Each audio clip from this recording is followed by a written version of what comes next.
Mirchi Sunday suspense, কান টান উত্তেজনা।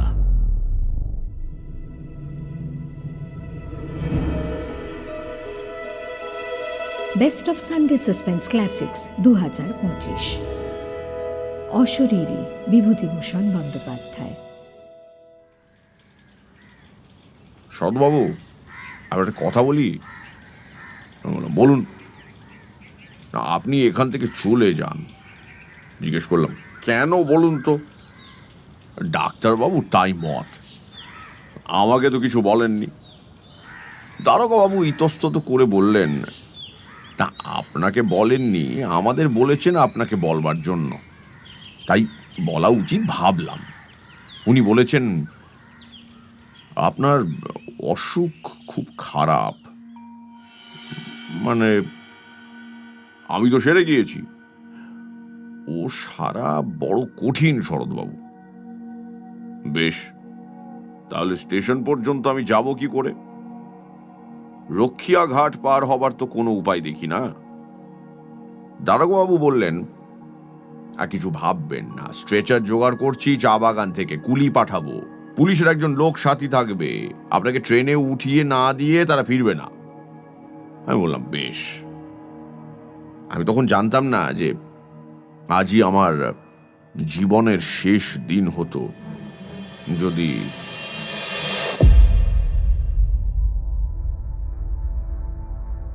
সানডে সাসপেন্স ক্লাসিক্সে আজ শুনবেন বিভূতিভূষণ বন্দ্যোপাধ্যায়ের লেখা অশরীরী। অশরীরী গল্পটি সানডে সাসপেন্সে প্রথম প্রচারিত হয় 26শে অক্টোবর 2014 সালে। শুরু হচ্ছে অশরীরী।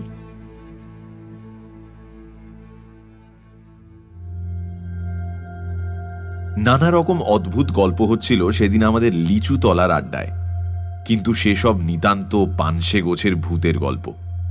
পাড়াগাঁয়ের বাঁশবাগানের আমবাগানের গেঁয়ো ভূত, সাদা কাপড় পরে রাত্রে দাঁড়িয়ে থাকে, ওসব অনেক শোনা আছে। ওর বেশি আর কেউ কিছু বলতে পারল না। এমন সময় শরৎ চক্রবর্তী আড্ডায় ঢুকলেন। তিনি আবগারি বিভাগে বহুদিন কাজ করে অবসর গ্রহণ করেছেন। 60-এর কাছাকাছি বয়স। তান্ত্রিক সাধনা করেন। ঠিকুজি কুষ্টি বিনা পয়সায় করে দেন। কোন রত্নের আংটি ধারণ করলে কার সুবিধে হবে ঠিক করে দেন। পরের বেগার খাটতে ওর জুড়ি বড় একটা দেখা যাবে না এসব কাজে। লোক অতি সজ্জন, সকলে মানে শ্রদ্ধা করে। অনেকে ওর সামনে ধূমপান করে না। শরৎবাবু ঢুকে বললেন, এই যে কি হচ্ছে আজ? চা বাদলা নেমেছে। শ্যামাপদ মোক্তার বললেন, আসুন আসুন চক্রবর্তী মশাই, আরে আমাদের ভূতের গল্প হচ্ছে বাদলার দিনে, তবে তেমন জমছে না। আপনার তো। শরৎ চক্রবর্তী মশাই বললেন, আমি একটা গল্প বলতে পারি, তবে সেটা ভূতের গল্প নয়। সেটা কিসের গল্প তা আমিও জানি না। এই আপনারা শুনে বিচার করুন। শরৎবাবুর মুখে সেই গল্প শুনে আমরা অবাক হয়ে গেলাম। স্বর্গ মর্ত যেন এক সূত্রে গাঁথা হয়ে গেল সেই ঘন বর্ষার বর্ষণ মুখর মেঘের আবরণ ভেদ করে। শরৎবাবু বললেন, আমাকে সেবার হঠাৎ জলপাইগুড়ির ওধারে ডুয়ার্স অঞ্চলে বদলি করল। আমার পরিবারবর্গ তখন ঢাকায়, তাদের ওখানে রেখে জলপাইগুড়ি চলে গেলাম। নতুন জায়গা, সেখানে নিজে না দেখে শুনে কি করে সবাইকে নিয়ে যাই। বিশেষ করে ছেলেমেয়েরা তখন ঢাকা স্কুলে পড়াশোনা করছে। তা যেখানে গেলাম সেখানটা জলপাইগুড়ি থেকে অনেক দূর, ছোট লাইনে যেতে হয়, পথে চা বাগান পড়ে, বনময় অঞ্চল। কিন্তু দূরে সবুজ বনরেখার পটভূমিকায় হিমালয়ের শিখরমালা চোখে পড়ে। বড় নির্জন স্থান। আমি যে জায়গায় গেলাম তার নাম হলদিয়া। ছোট্ট জায়গা। আমি সেখানে গিয়ে সিনিয়র সাব ইন্সপেক্টরের বাসায় উঠলাম, কারণ আমার বাসা তখনও ঠিক হয়নি। সে ভদ্রলোকের নাম রেবতী মোহন মুকুজ্জে, বাড়ি নদিয়া জেলা। বেশ ফর্সা, লম্বা, দোহারা চেহারা। আমায় খুব যত্ন করলেন। দিন কয়েকের মধ্যেই বাসা ঠিক করে দেবেন ভরসাও দিলেন। তৃতীয় দিন সকালে আমায় বললেন, আপনাকে একটা কথা বলি। আমি বললাম, কি না, আপনার এখন এখানে আসা খুব ভুল হয়েছে। আমি জিজ্ঞেস করলাম, কেন? তাতে বলে, আপনি জানেন না কিছু এই দেশের ব্যাপারে?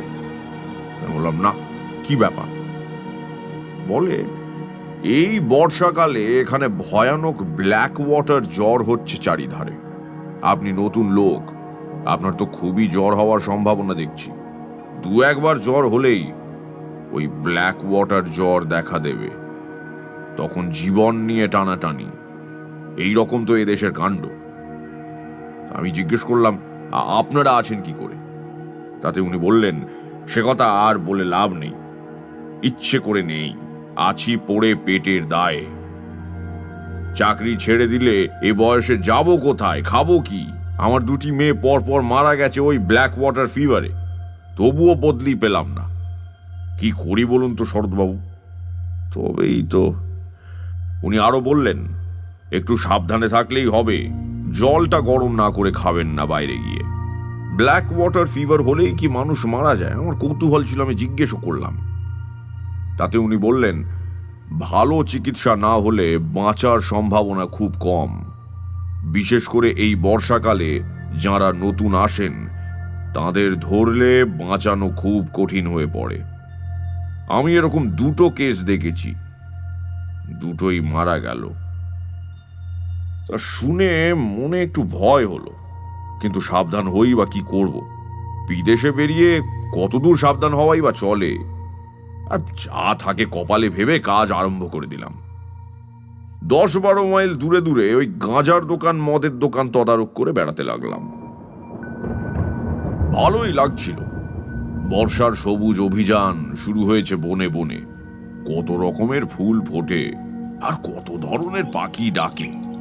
দূরে হিমালয়ের বরফ ঢাকা কি একটা শৃঙ্গ একদিন দেখা গেল, মিছরির পাহাড়ের মতো ঝকঝক করছে সকালের রোদ্দুরে। তবে রোদ বড় একটা উঠতে ইদানিং আর দেখা যেত না। ইতিমধ্যে রেবতীবাবুর চেষ্টায় ভালো একটা বাসা পাওয়া গেল। উঁচু কাঠের খুঁটির ওপর কাঠের তক্তা বসিয়ে তার উপর বাংলো ধরনের ঘর করা হয়েছে। কাঠের মেঝে বেশ শুকনো খটখটে, ঘরটা বেশ বড়, আলো হাওয়া বেশ আসে। মনের ভয় আস্তে আস্তে কেটে গেল। তখন মনে মনে ভাবি, রেবতীবাবুর ওটা উচিত হয়নি। এখানকার মাটিতে পা দিতে না দিতেই অমন ভয় দেখিয়ে দেওয়া কি ভালো? আরে কেন করলেন ওটা রেবতীবাবু? অন্য কোনো মতলব ছিল নাকি? এ নিয়ে 7-5 ভাবি। এখানে আমার এক ব্রাহ্মণ আর্দালি জুটল, নাম দিগম্বর পাণ্ডে। লোকটা অনেক দিন সেখানে আছে, রান্না করতো খুব ভালো। সে হাট বাজার রান্না বান্না সবই করতো, কোনো অসুবিধে ছিল না।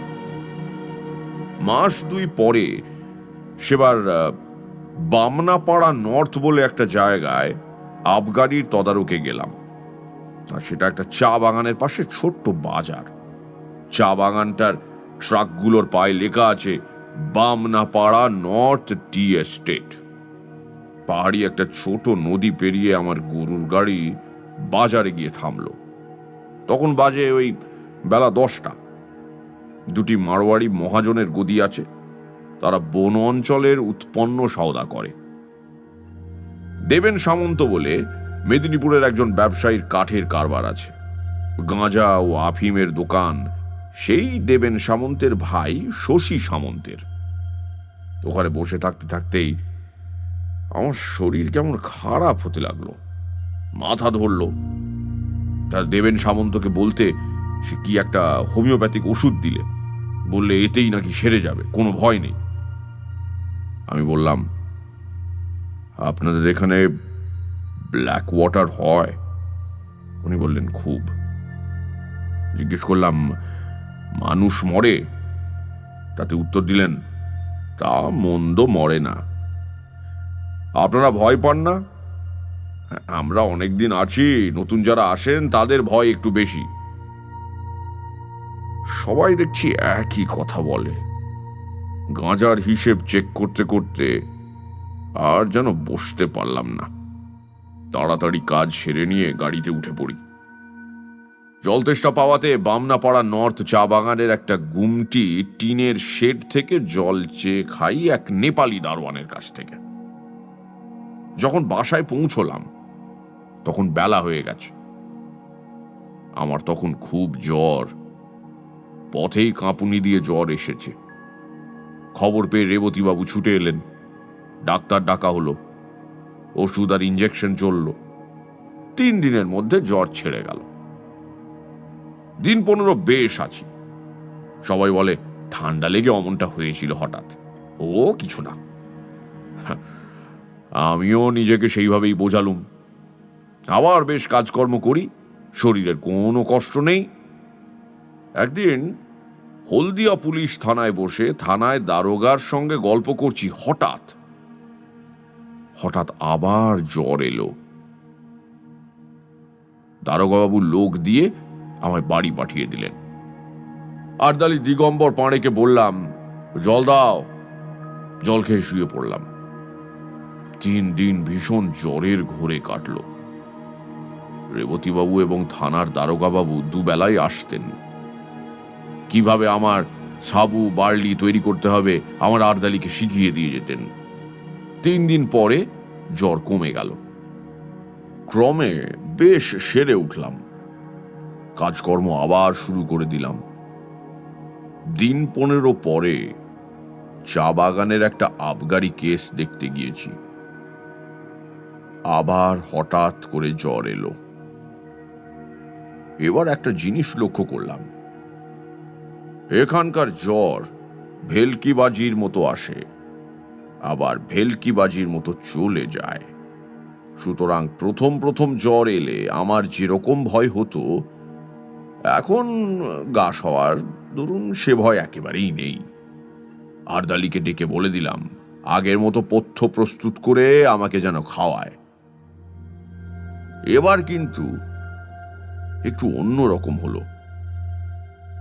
অত সহজে এবার আমি নিষ্কৃতি পেলাম না। দিন 2 পরে উৎকট ব্ল্যাক ওয়াটার জ্বরের সব লক্ষণগুলি আমার মধ্যে ফুটে বেরুল।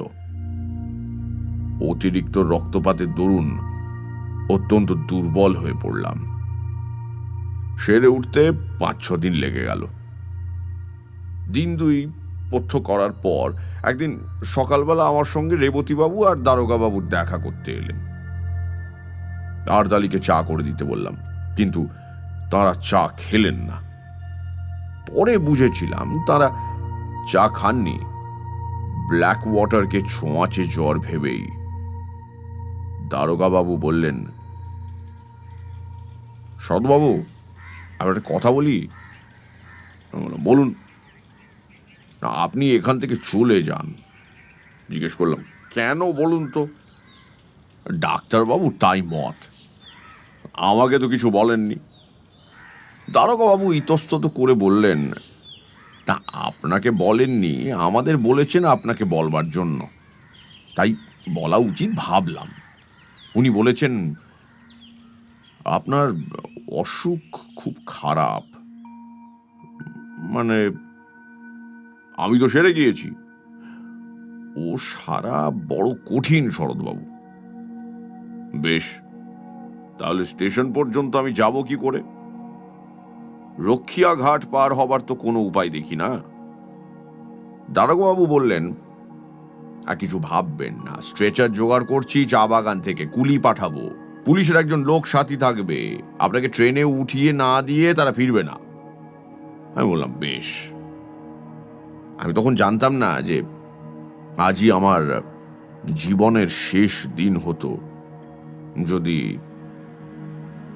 কিন্তু সে কথা পরে বলছি। আমি সম্মতি দিলে দারোগাবাবু চলে গেলেন। তখন বেলা 9টা হবে। গরম জল করে নিয়ে আসতে বললাম আরদালিকে, গা হাত মুছবো বলে। তারপর 1 বাটি বার্লি খেলাম।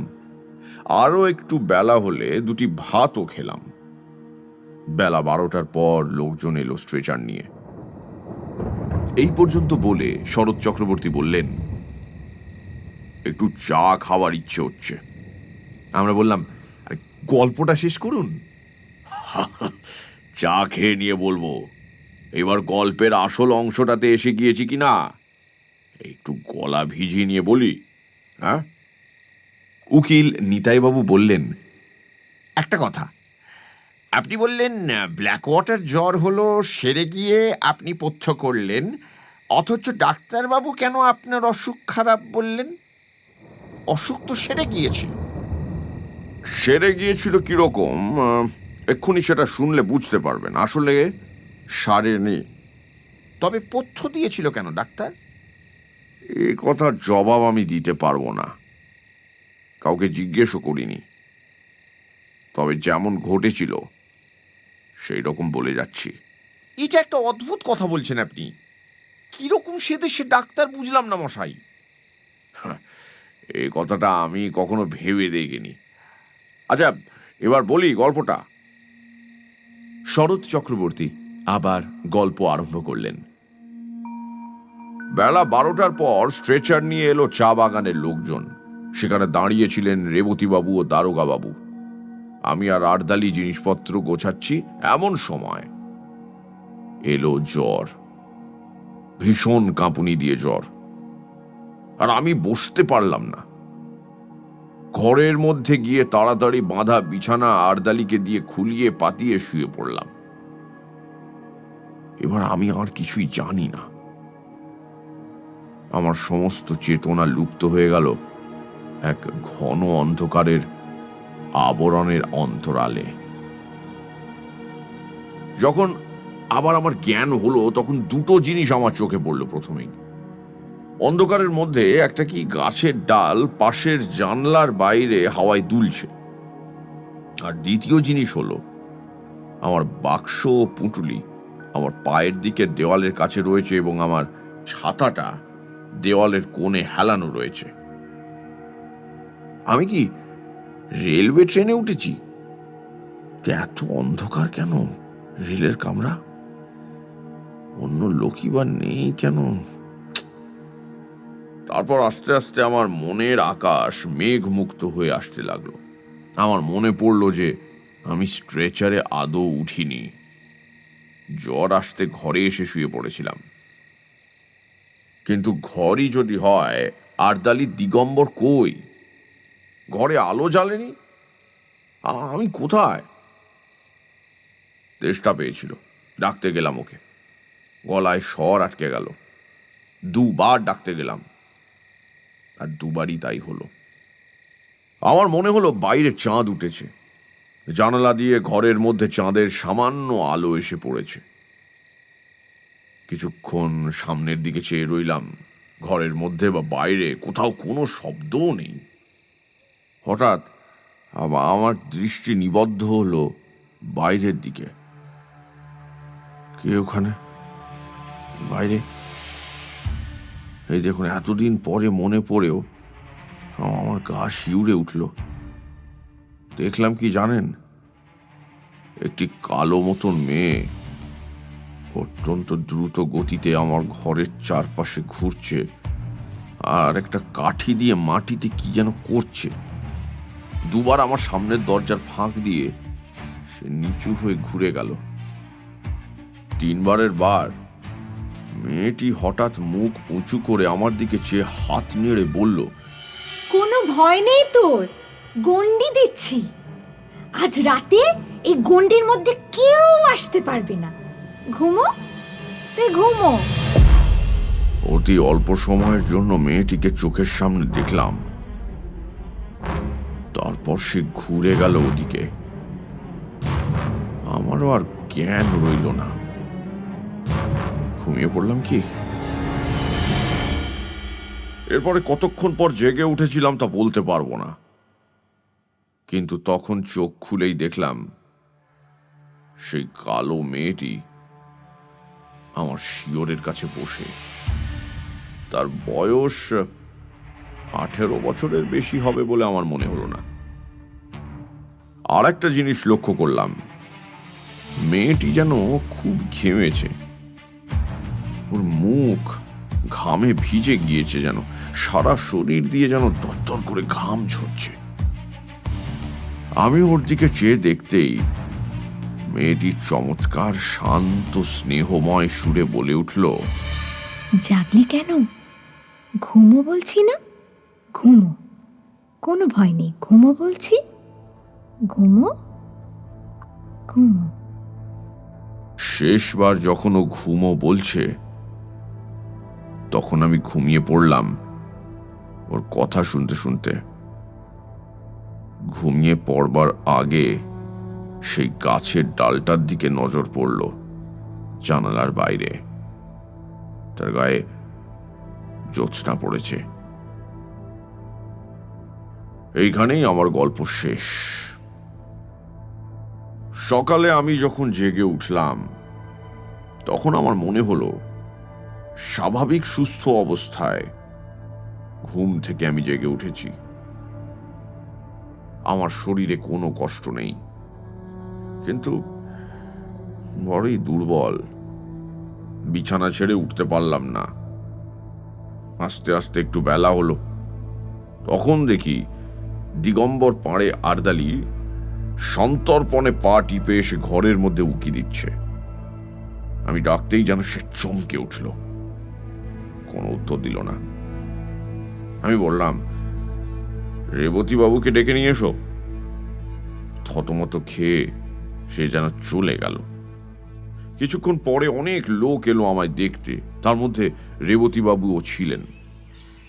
রেবতী বাবু বললেন, এই ইয়ে কেমন আছেন শরৎবাবু? ভালো, আমি কিছু খাবো।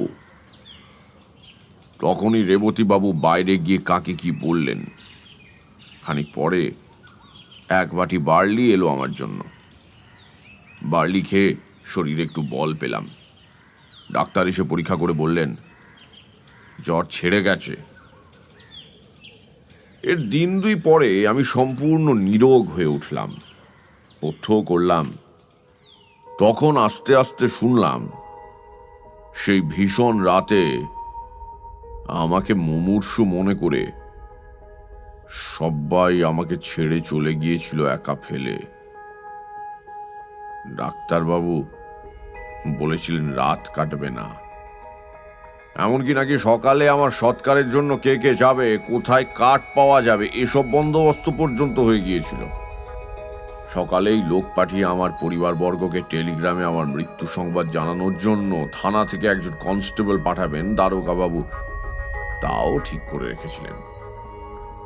অথচ সেই নির্বান্ধব পরিত্যক্ত অবস্থায় কে আমার মৃত্যুশয্যার পাশে সারা রাত বসেছিল, কে আমার ঘরের চারিধারে গণ্ডি এঁকে দিয়েছিল আমাকে বিপদের হাত থেকে রক্ষা করতে। সবাই পরিত্যাগ করলেও কে আমাকে সেই অসহায় অবস্থার মধ্যেও পাহারা দিয়েছিল, এসব প্রশ্নের কোনো জবাবই আমি দিতে পারবো না। যদি আপনারা বলেন সবটাই জ্বরের ঘোরে স্বপ্ন দেখেছি, তারও কোনো প্রতিবাদ আমি করতে চাই না। স্বপ্ন যদি হয়, বড় মধুর, বড় উন্নত ধরনের উদার স্বপ্ন দেখেছিল আমার মুমূর্ষু মন। সেই স্বপ্নের ঘোর আমার সারা জীবন চোখে রইল মাখা। মস্ত বড় একটা আশার বাণী দিয়ে গেল প্রাণে। শরৎ চক্রবর্তী চুপ করলেন। মনে হলো তার চোখে যেন জল চকচক করছে। উকিল নিতাইপদ রাহা বললে, সেরে উঠে হলদিয়াতে আপনি ছিলেন কতদিন? যতদিন এই গভর্নমেন্ট আমাকে বদলি না করেছিল, তাও প্রায় 2 বছর হবে। তো এইভাবে একা ছিলেন বাসায়? আমি আর দিগম্বর, আর কেউ না। আর কোনোদিন কিছু দেখেছিলেন? না। আর অসুখে ভুগেছিলেন? না। ঘন বর্ষার রাত, বাইরে বেশ অন্ধকার। জোনাকি জ্বলছিল উঠানের শিউলি গাছটার ডালে পাতায়। আমরা সবাই অনেকক্ষণ চুপ করে রইলাম। নিতাই উকিলও আর বেশি কথা বলেননি। বৃষ্টি এসে পড়বে বলে শরৎ চক্রবর্তীকে আমরা বাড়ি পাঠিয়ে দিলাম ছাতা দিয়ে।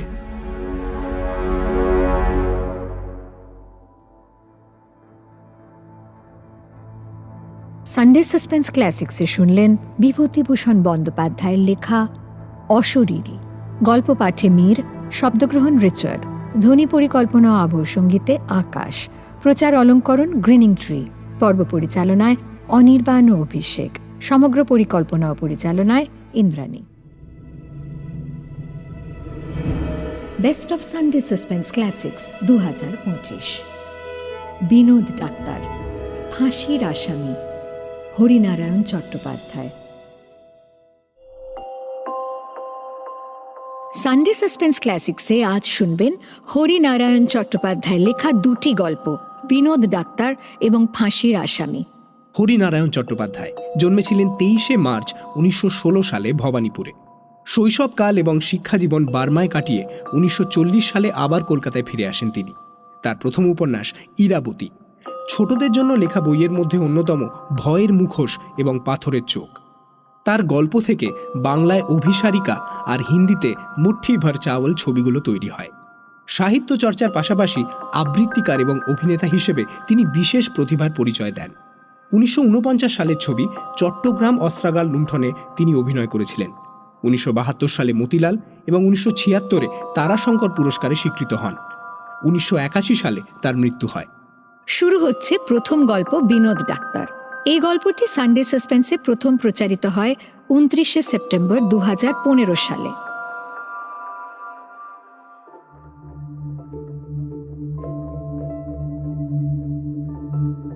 আমার চাকরি এই রকমের, এক জায়গা থেকে আরেক জায়গা ঘুরে বেড়ানো, ব্যাংকের হিসেব দেখে।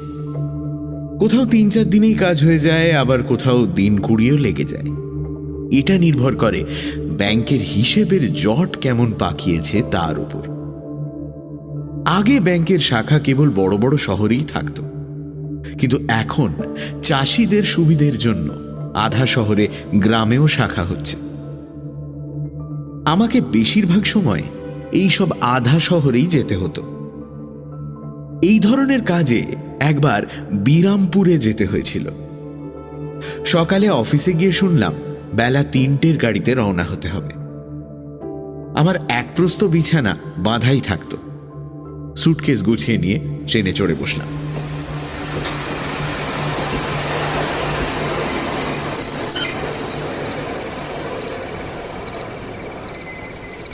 বিরামপুর স্টেশনে যখন নামলাম, সন্ধে হয়ে এসেছে। চারিদিকে কেরোসিনের আলো জ্বলে উঠেছে। রাস্তায় লোক চলাচল বিশেষ নেই। ব্যাংক থেকে একটি লোক আমায় নিতে এসেছিল।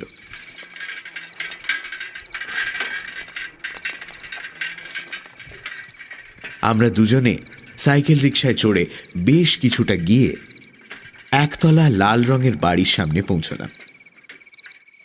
সঙ্গে লোকটি বলল, নামুন স্যার, এখানেই আপনার থাকার ব্যবস্থা করা হয়েছে। 2খানা ঘর, মাঝখানে ছোট উঠোন, ও পাশে রান্নাঘর, একজনের পক্ষে যথেষ্ট। দরজার কাছে একটা লোক বসেছিল। সে আমাদের দেখে উঠে দাঁড়ালো। ব্যাংকের লোকটি বলল, এই যে ওকে দেখছেন স্যার, হ্যাঁ, আপনার রান্না বান্না, বাসন মাজা, ঘরদোর ঝাড় মোছার কাজ, সমস্ত কাজ এই করবে। রাত 9টার মধ্যেই খাওয়া দাওয়া শেষ করে শোয়ার আয়োজন করলাম। কাজের লোকটা চলে গেছে। এখান থেকে তার বাড়ি 4 মাইল দূরে। আবার কাল ভোর 6টায় আসবে। শোয়ার মিনিট 10-এর মধ্যেই পেটের যন্ত্রণা শুরু হলো। অসহ্য যন্ত্রণা। শরীর একেবারে কুঁকড়ে যায়, মনে হয় দম বন্ধ হয়ে যাবে। এরকম আমার মাঝে মাঝে হয়, সেই জন্য সবসময় ওষুধ কাছে রাখি। হারিকেনের শিখাটা বাড়িয়ে দিয়ে সুটকেসটা খুললাম। তন্ন তন্ন করে খুঁজলাম। সর্বনাশ, ওষুধের শিশিটা ফেলে এসেছি। বেশ মনে আছে, শিশিতে গোটা আটিক বড়ি ছিল। এখন উপায়? বিছানায় শুয়ে ছটফট করতে করতে হঠাৎ মনে পড়ে গেল আসবার সময় কাছেই একটা ডাক্তারখানা চোখে পড়েছিল। ডাক্তারখানার নামটা অদ্ভুত, আরাম ঘর। তখন ডাক্তারখানা বন্ধ ছিল। হাত ঘড়িতে দেখলাম 9:40। এত রাতে এই মফস্বল শহরে ডাক্তারখানা কি খোলা থাকবে? যাই হোক, আমাকে একবার চেষ্টা করে দেখতেই হবে। যন্ত্রণাক্রমে অসহ্য হয়ে উঠছে। যদি ডাক্তারখানা বন্ধ হয়ে গিয়েই থাকে, তাহলে খোঁজ করে দেখতে হবে ডাক্তার হয়তো ওই বাড়িতেই থাকে। দরজা ধাক্কা দিয়ে তাকে উঠিয়ে একটা ব্যবস্থা করতে বলতে হবে। কোনো রকমে উঠে দরজায় তালা লাগিয়ে রাস্তায় এসে দাঁড়ালাম। চারিদিক অন্ধকার। রাস্তার বাতিগুলো নিভিয়ে দিয়েছে।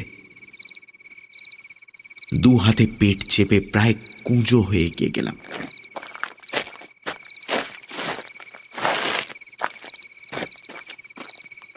বরাত ভালো, আরাম ঘর, খোলা, টিমটিমে আলো দেখা যাচ্ছে। ঢুকতেই দেখা হয়ে গেল। পরনে কালো রঙের স্যুট, কালো টাই, ময়লায় তেলচিটে অবস্থা। এক মাথা পাকা চুল প্রায় কাঁধ পর্যন্ত নেমে এসেছে। তোবড়ানো মুখ, দুটি চোখ রক্তের মতন লাল। কি চাই? রোগা চেহারা হলে কি হবে? বাজখাই গলার আওয়াজ। পেটের যন্ত্রণার কথা বললাম। আমার কথা শেষ হওয়ার আগেই ডাক্তার ধমক দিয়ে উঠল, বুঝেছি বুঝেছি, আমলশূল। বসুন, ওই বেঞ্চটায় বসুন। বসলাম। ডাক্তার পেছনের কাঁচ ভাঙা আলমারি থেকে একটা শিশি বের করে কাগজে ঢেলে আমায় দিয়ে বলল, খেয়ে নিন। তামাকের গুঁড়োর মতো কালো রং, বিশ্রী গন্ধ। ভয় হলো, কেমন ডাক্তার জানি না, কি ওষুধ ঠিক নেই, খাওয়া কি ঠিক হবে? সন্দেহ হলে ফেলে দিন, খেতে হবে না। ডাক্তার গর্জন করে উঠল। টেবিল, বেঞ্চ, আলমারি সেই আওয়াজে থরথর করে কেঁপে উঠল। সঙ্গে সঙ্গে আমি ওষুধটা গালে ঢেলে দিলাম। কি আশ্চর্য, মিনিট 5 লাগলো না, ব্যথাটা একেবারে সেরে গেল। জিজ্ঞেস করলাম, আপনাকে কত দিতে হবে? আবার বোমা ফাটল।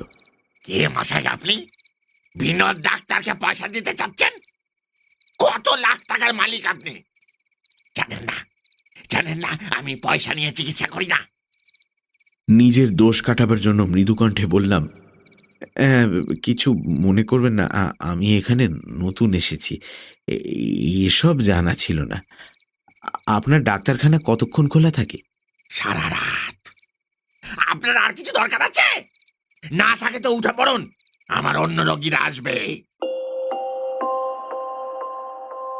বাড়ি চলে এলাম।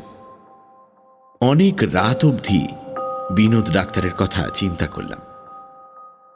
ভালো ওষুধ হয়তো দেয়, কিন্তু মেজাজটা রুক্ষ, ভালোভাবে কথা পর্যন্ত বলতে পারে না। দিন দুয়েক পর ব্যাংকের হিসেব দেখতে দেখতে ম্যানেজার অনিল বাবুকে কথাটা বললাম। ছোট জায়গা হলে কি হবে মশাই, এখানকার ডাক্তার একেবারে ধন্বন্তরী। আপনি কার কথা বলছেন? ওই যে আরামঘরের বিনোদ ডাক্তার। আমার কথা শুনে অনিলবাবু কিছুক্ষণ আমার দিকে এক দৃষ্টে দেখল, তারপর জিজ্ঞেস করল, বিনোদ ডাক্তারের সাথে দেখা হলো কোথায়?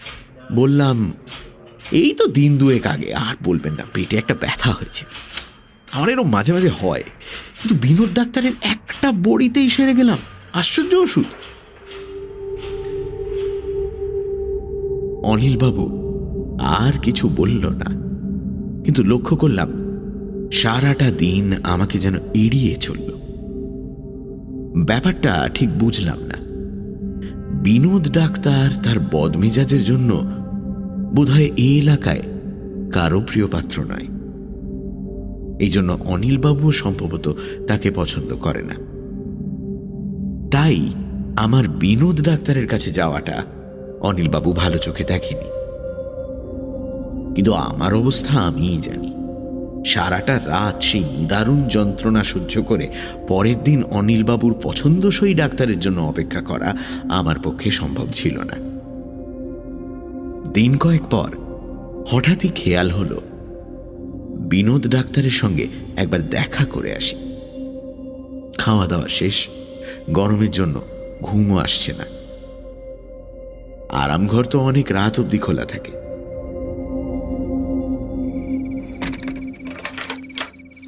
দরজায় তালা দিয়ে বেরিয়ে পড়লাম।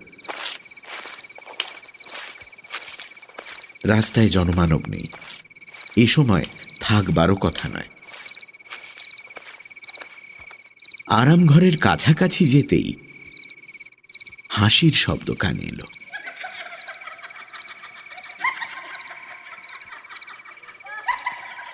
অনেক লোকের মিলিত কণ্ঠে হাসি, খুব উচ্চ রোলে। তাহলে কি এই সময় বিনোদ ডাক্তারের বন্ধুরা আড্ডা জমায়? আড্ডা দেবার অদ্ভুত সময় তো। সামনের দিকে কেউ নেই, আওয়াজ আসছে ভেতরের ঘর থেকে। ঘরও ঠিক বলা যায় না, আলমারি দিয়ে একটা ঘরই আলাদা করা। কৌতূহল হলো, দুটো আলমারির ফাঁক দিয়ে ভেতরে উঁকি দিলাম। পিঠের শির দাঁড়াবে যেন বরফের স্রোত নেমে গেল। পা দুটো কেঁপে উঠল থরথর করে। টেবিলের ওপর একটা কঙ্কাল শুয়ে। বিনোদ ডাক্তার স্টেথোস্কোপ দিয়ে তার বুক পরীক্ষা করতে করতে বলছে, মগ ডালে ডালে বেরিয়েও না, তোমার বুকের হাড় খুবই দুর্বল, কোনদিন মট করে ভেঙে যাবে। প্লাস্টার করে শুইয়ে রাখবো, তখন মজাটা টের পাবে। বিনোদ ডাক্তারের কথা শুনে কঙ্কালটা সে কি হাসি!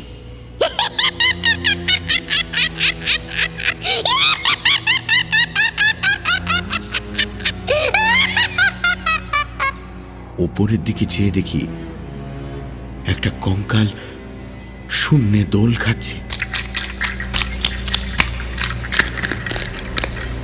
বিনোদ ডাক্তার তার দিকে দেখে গম্ভীর গলায় বলল, রোজ এইরকম ব্যায়াম করবি, তবে দেহ মজবুত হবে। হঠাৎ হাসির শব্দে চোখ ফিরিয়ে দেখলাম কোণের দিকে বেঞ্চের ওপর বসে আর একটা কঙ্কাল শিশি থেকে বড়ি নিয়ে অনবরত মুখে ফেলছে আর হাসছে।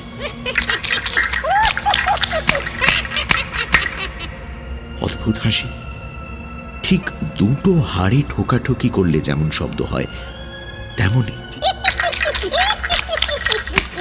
কঙ্কালটা হাসতে হাসতেই বলল, বিনোদ ডাক্তার, তোমার চোগা চাপকান খুলে আমাদের মতন হালকা হও দেখি, তোমার গরমও লাগে না?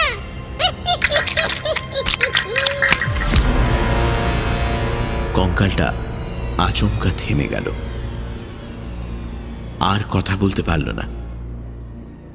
বিনোদ ডাক্তার বলল, কি হলো হে? কঙ্কালটা অনেক কষ্টে উচ্চারণ করল, গলায় বড়িটা আটকে গেছে। বলেই কঙ্কালটা দু হাত দিয়ে নিজের গলাটা মোচড়ালো।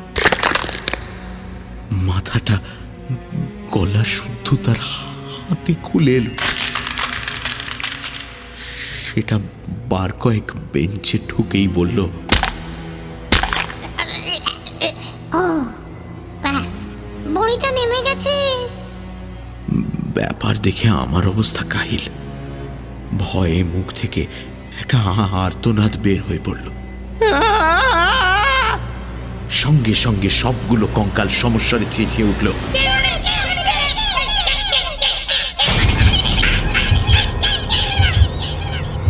আমি আর তিল মাত্র দেরি না করে ছুটতে শুরু করলাম, প্রাণপণ শক্তিতে, কোনো দিকে না চেয়ে।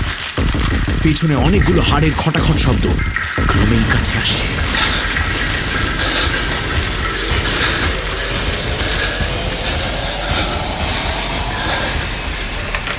তাড়াতাড়ি তালা খুলে নিজের ঘরে ঢুকে দরজা বন্ধ করে দিলাম। বুকটা দুকদুক করছে, এখনই বুঝি দম বন্ধ হয়ে যাবে। সারাটা রাত বিছানায় বসে কাটালাম। কেবল মনে হলো খটখট শব্দ যেন বাড়ির চারপাশে ঘুরে বেড়াচ্ছে। এখনই হয়তো দরজার কড়া নাড়বে। তারই বা দরকার কি? এরা তো দরকার হলে বন্ধ দরজার মধ্যে দিয়ে চলে আসতে পারে। আমি খুব ভীতু এমন অপবাদ কেউ দেবে না। ভূত আত্মা এসবে আমার চিরদিনই আস্থা কম, কিন্তু চোখের সামনে যে দৃশ্য দেখেছি তাকে অস্বীকার করি কি করে?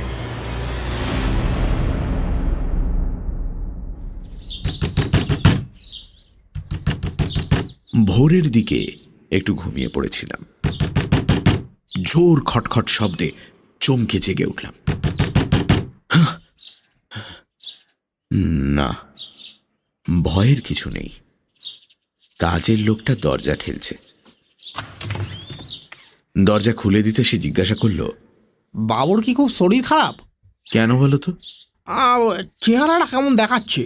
তাছাড়া আপনি তো খুব ভোরে ওঠেন।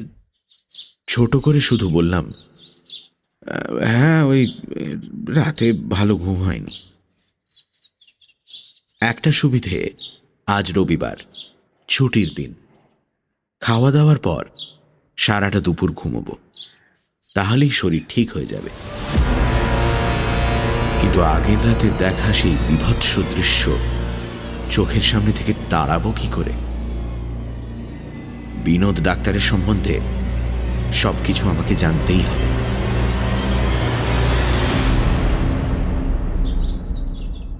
কাজের লোকটির নাম যোগেন। যখন দুপুরে যোগেন ভাতের থালা রাখছিল তখন তাকে প্রশ্ন করলাম, আচ্ছা যোগেন, তুমি কতদিন এখানে আছো? কোথায় বাবু? এই বিরামপুরে। মাথা চুলকে যোগেন বলল, তা ধরুন 20-22 বছর হবে বাবু। কেন বলুন তো? তুমি বিনোদ ডাক্তারকে চেনো? বিনোদ ডাক্তারের নামটা কানে যেতেই যোগেনের মুখের চেহারা ফ্যাকাশে হয়ে গেল। চোখের দৃষ্টিতে ভয়ের ছাপ। চিনতাম বাবু, উনি এলাকার নাম করা ডাক্তার ছিলেন। ওর ওষুধ যেন কথা বলতো। ছিলেন বলছো কেন? এখন নেই? না বাবু, বছর 5 হলো মারা গেছেন। সে কি? হ্যাঁ বাবু, 4 বন্ধু মিলে পাশা খেলছিলেন। হঠাৎ ঝড় উঠেছিল। যেমন হাওয়ার ঝড় তেমনি বৃষ্টির দাপট। কত বাড়ির চাল উড়ে গিয়েছিল, কত গাছ যে উপড়ে পড়েছিল তারা ঠিক ঠিকানা নেই। আরাম ঘরের পাশে একটা বিরাট বটগাছ ছিল। সেই বটগাছ শিকড় শুদ্ধ উপড়ে পড়েছিল আরাম ঘরের ছাদের ওপর। ব্যাস, বিনোদ ডাক্তার আর 3 বন্ধু খতম। কেউ চেঁচাবারও অবকাশ পায়নি। শিকড়ের মধ্যে এমনভাবে 4 বন্ধুর দেহ চাপা পড়ে গিয়েছিল যে পরের দিন তাদের দেহ কেটে বার করতে হয়েছিল।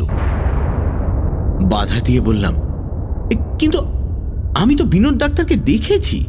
অনেকেই দেখে বাবু, রাত বিরেতে আরাম ঘরের পাশ দিয়ে যাদের যেতে হয় তারাই দেখেছে বিনোদ ডাক্তার বন্ধুদের ওষুধ দিচ্ছে, কিংবা 4-5 জন মিলে পাশা খেলছে। তাছাড়া দিনের বেলাতেও দেখা যায় আরাম ঘরের সামনের বেলগাছটা ঝড় নেই, বাতাস নেই, ডালপালা শুদ্ধ খুব দুলছে। ওই গাছেই ওদের বাস, বুঝলেন? কথা শেষ করে যোগেন দুটো হাত কপালে ঠেকালো। হরি হরি হরি হরি হরি রাধাকৃষ্ণ, হরি রাধাকৃষ্ণ। চুপ করে শুনে গেলাম। অন্য সময় হলে যোগেনের একটা কথাও বিশ্বাস করতাম না, কিন্তু আমি নিজের চোখেই তো সব দেখেছি। সেদিন বিকেল হতে সূর্যের আলো থাকতে থাকতে বের হয়ে পড়লাম। উদ্দেশ্য, দিনের আলোয় ভালো করে আরামঘরটা দেখব। যদি সম্ভব হয় বিনোদ ডাক্তারকেও একবার দেখব। ওইখানেই তো ডাক্তারের আস্তানা। আরামঘরের সামনে গিয়ে থমকে দাঁড়িয়ে পড়লাম। আরামঘরের দরজাই দেখা গেল না। তার সামনে আগাছার জঙ্গল, আকন্দ আর ফণিমনসার ঝোপে বোঝাই। বুঝতেই পারা যাচ্ছে বহুদিনে দরজা খোলা হয়নি, খোলা সম্ভব নয়। একটু এগিয়ে যেতেই তক্ষক ডেকে উঠল। অস্বাভাবিক রুক্ষ স্বর, ঠিক যেন বিনোদ ডাক্তারের গলা। পিছিয়ে আসতেই চোখে পড়ল চারদিক থমথমে, কোথাও ছিটে ফোঁটা বাতাস নেই, অথচ সামনের বেলগাছের উঁচু দিকের কয়েকটা ডাল সবেগে দুলছে।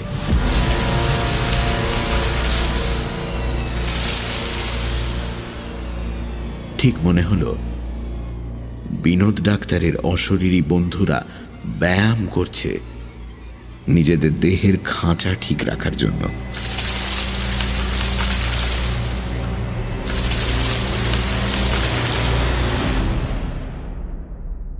বাড়ি ফিরে এলাম। আরাম ঘরের কাছাকাছি থাকতে আর সাহস হলো না, বিরামপুরেও নয়। শরীর হঠাৎ খুব খারাপ হয়ে পড়েছে, এখানে থাকা সম্ভব নয়। এই কথা চিঠিতে লিখে যোগেনকে বললাম পরের দিন সকালে চিঠিটা ব্যাংকের ম্যানেজারের হাতে দিতে। সন্ধ্যার মুখেই সাইকেল রিক্সা ডেকে বিছানা সুটকেস নিয়ে স্টেশনের দিকে রওনা হয়ে পড়লাম।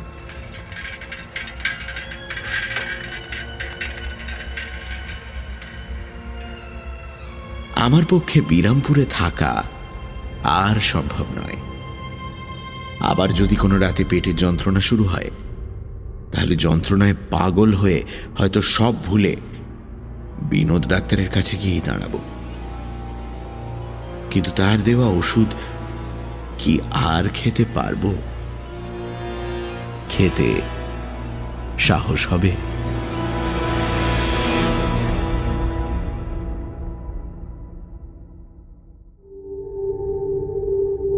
সানডে সাসপেন্স ক্লাসিক্সে শুনলেন বিনোদ ডাক্তার। গল্প পাঠে দ্বীপ, গল্পের সূত্রধার যোগেন, অনিলবাবু এবং কঙ্কালের চরিত্রে সোমক, বিনোদ ডাক্তার মীর। শুরু হচ্ছে পরের গল্প, ফাঁসির আসামি।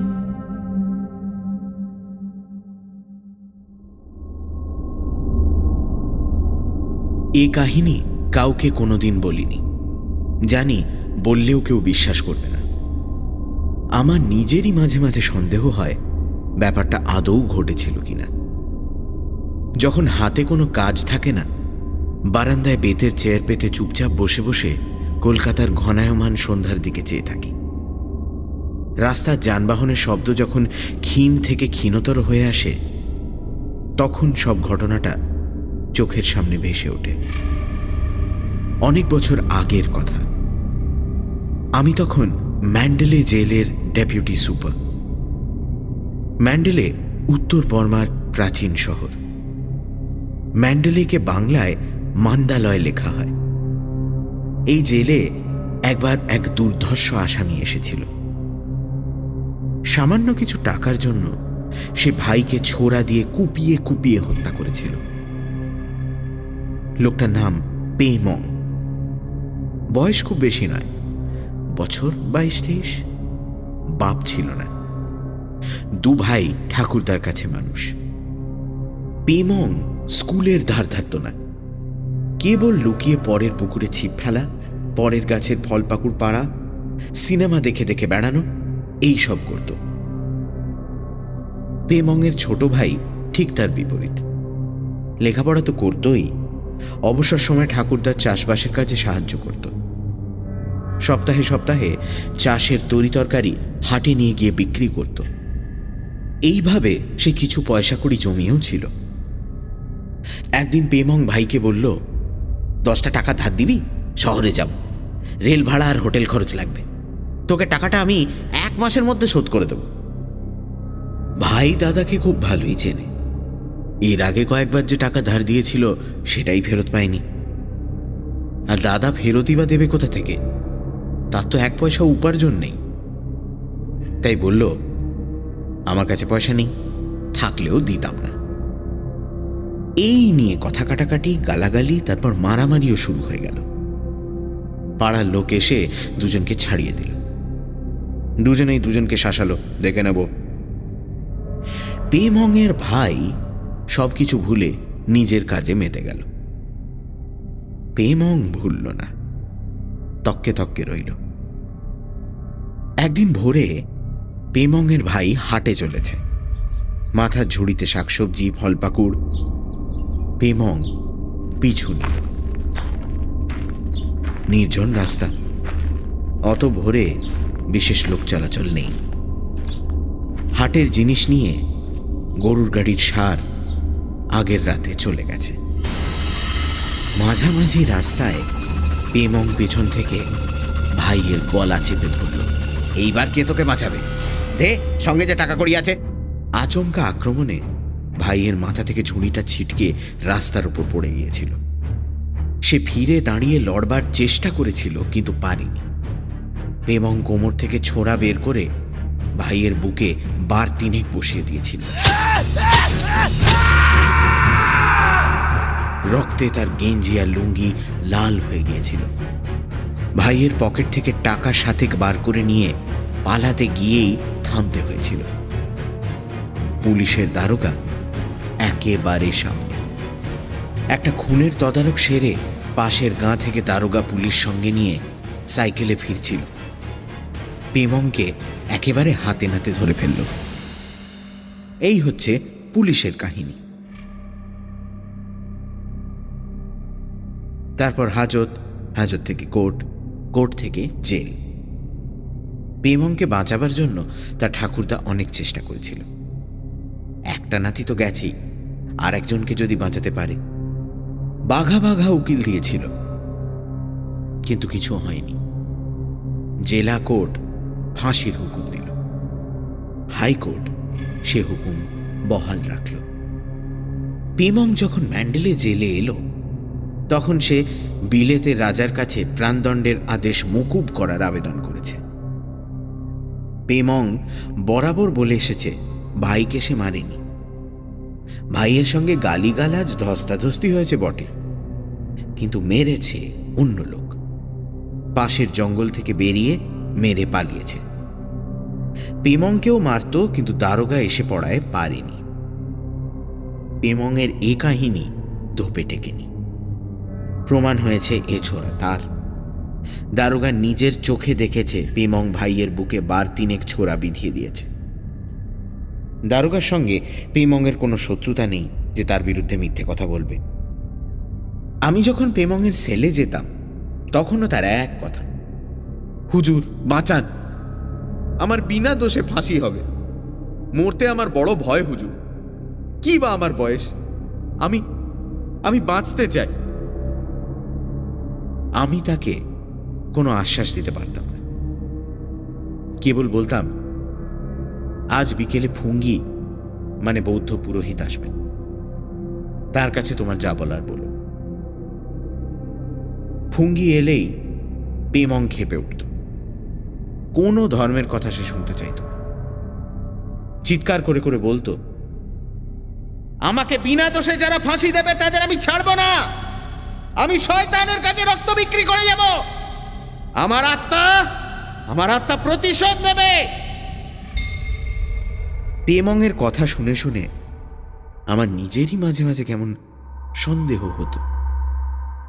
সত্যি হয়তো পেমং দোষী নয়, বিচারেও তো কত সময় ভুল হয়। কিন্তু ডেপুটি জেলার হিসেবে আমার কিচ্ছু করার নেই।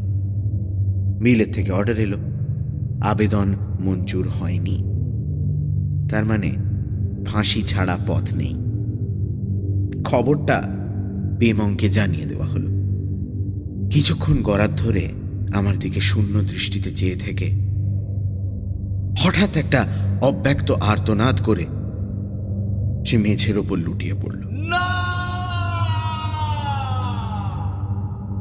ভয় পেয়ে গেলাম। অনেক দুর্ধর্ষ আসামিও ফাঁসির হুকুম শুনে জ্ঞানহারা হয়ে যায়, কিংবা রীতিমতো অসুস্থ।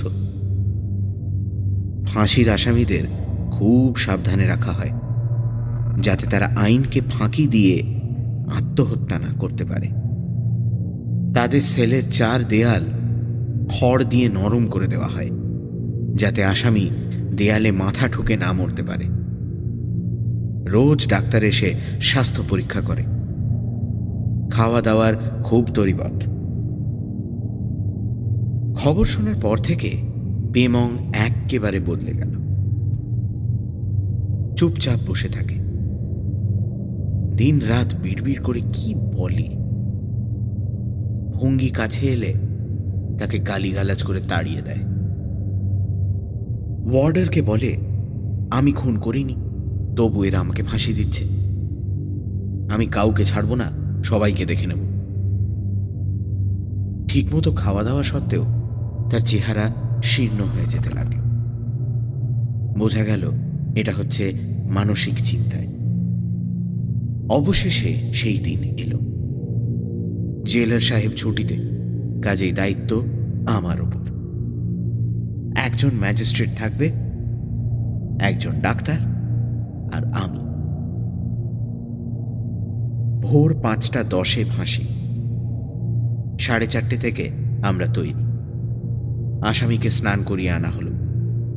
ফুঙ্গি ধর্মের বাণী উচ্চারণ করল। কোনো গোলমাল নয়, চুপচাপ শুনল। গোলমাল বাঁধল ফাঁসির মঞ্চে নিয়ে যাবার সময়। কিছুতেই যাবে না। পাগলের মতো চিৎকার, তোমরা একজন নিরীহ লোককে ফাঁসি দিচ্ছ, ভগবান তোমাদের ক্ষমা করবেন না, নির্বংশ হবে তোমরা, কুষ্ঠরোগে মারা যাবে। আমি যাব না, আমি কিছুতেই যাব না, আমি নির্দোষ। টেনে হিঁচড়ে তাকে নিয়ে যাওয়া হলো। ঠিক সময় কাজ শেষ।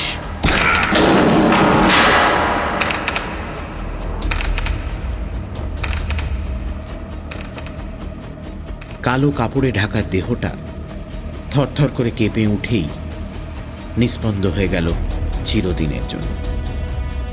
একটা মানুষের আকৃতি, প্রতিরোধ সব শেষ হয়ে গেল। এর দিন 2 পরে ব্যাপারটা ঘটল।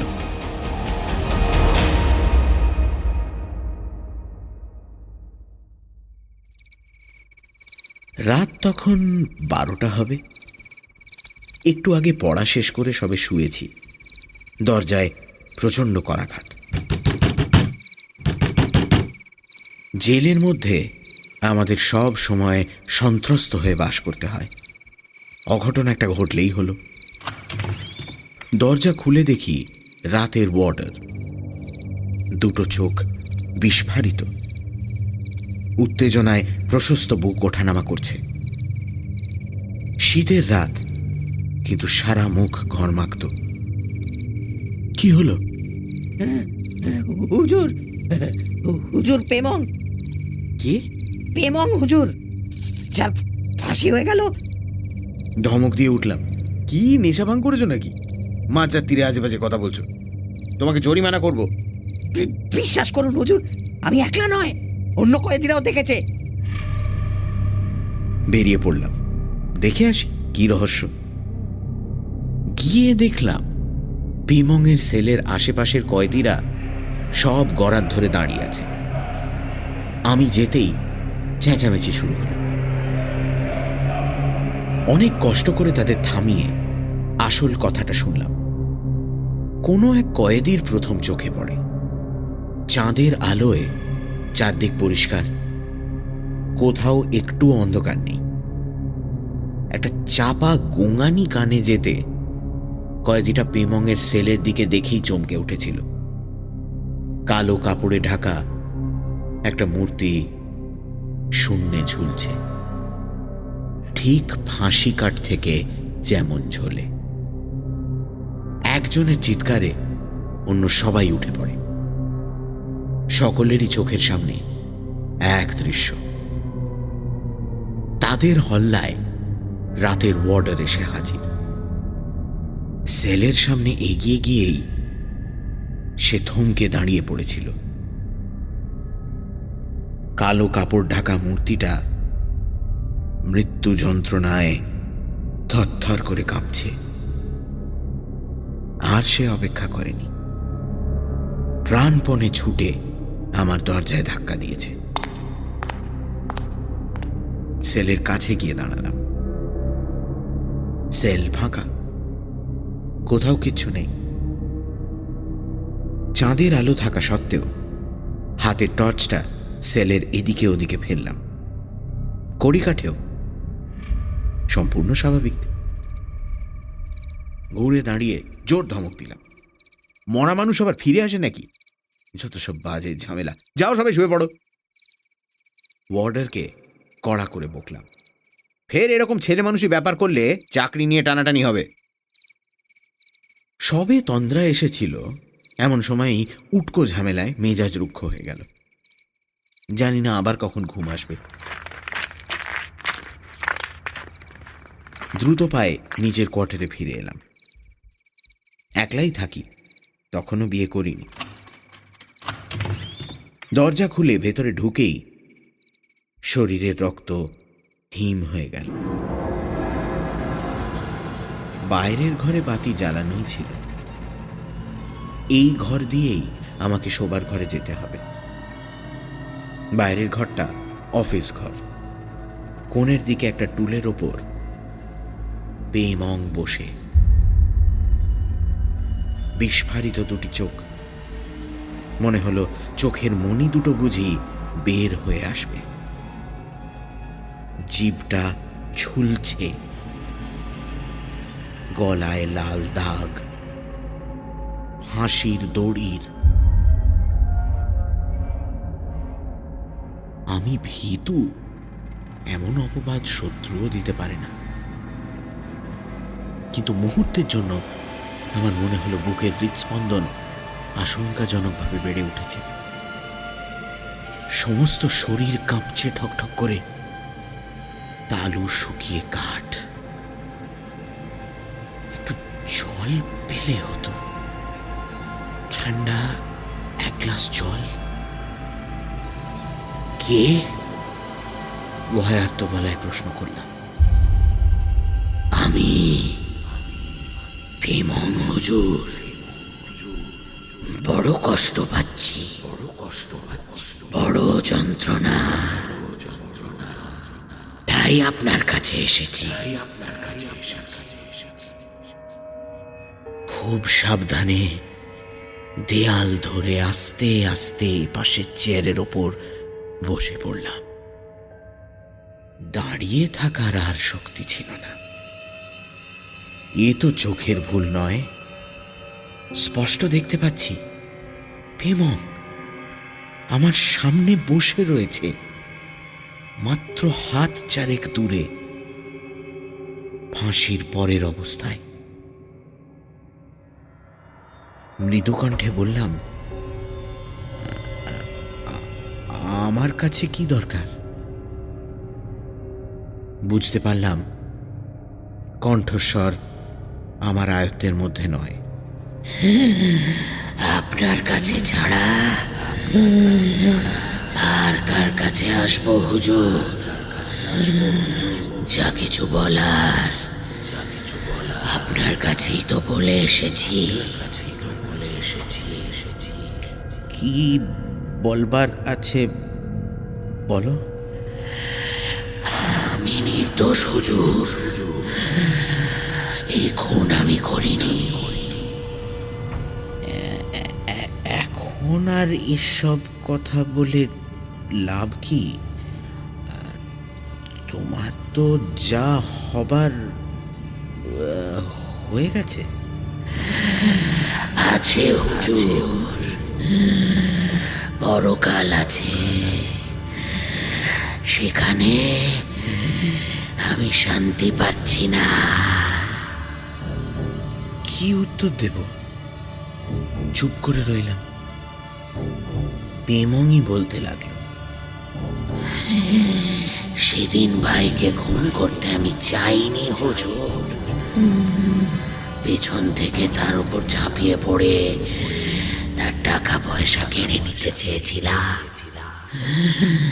ঝাঁপিয়ে পড়েছিলাম তার উপর, দুজনে রাস্তার ওপর যখন গড়াগড়ি খাচ্ছি, তখন পাশের ঝোপ থেকে একজন লাফিয়ে বের হলো। আমি ওপরে ছিলাম, আমার কোমর থেকে ছোড়াটা বার করে ভাইয়ের বুকে বার কয়েক বসিয়ে দিল। আমাকেও হয়তো মারতো, কিন্তু দারোগার সাইকেল দেখতে পেয়ে আবার ঝোপের মধ্যে ঢুকে পড়েছিল। আমি পয়সার জন্যই যদি খুন করব হুজুর, তাহলে পুলিশ আমার কাছে থেকে কোনো পয়সা উদ্ধার করতে কেন পারেনি? স্বাভাবিক কণ্ঠস্বর নয়, শ্বাসনালীতে চাপ পড়লে যেমন ফ্যাস ফ্যাসে শব্দ হয়, ঠিক তেমনই আওয়াজ। কথার সঙ্গে সঙ্গে জিভ দিয়ে ফোঁটা ফোঁটা রক্ত পড়তে লাগলো মেঝের ওপর। ঠিক আছে, আমি তোমার কথা বিশ্বাস করলাম। পেমংয়ের বীভৎস রক্তাক্ত মুখে হাসি ফুটে উঠল। করলেন তো হুজুর, তাতেই আমার শান্তি। দারোগাকে বলেছি, কোর্টে বলেছি, কেউ বিশ্বাস করেনি হুজুর। আপনার ওপরওয়ালা জেলারও নয়, তাই আমার এই অবস্থা। আমার মোটে 23 বছর বয়স হুজুর, এর মধ্যেই সব শেষ হয়ে গেল। কতক্ষণে কাহিনী চলবে জানি না। দূরে জেলের ঘড়িতে ঢং করে 1টা বাজলো। বাইরে রাতের ওয়ার্ডারের ভারী জুতোর শব্দ ভেসে আসছে। এবার পেমং দাঁড়িয়ে উঠল। যারা আমার সর্বনাশের জন্য দায়ী, তাদের আমি ছাড়ব না, ছাড়ব না, ছাড়ব না।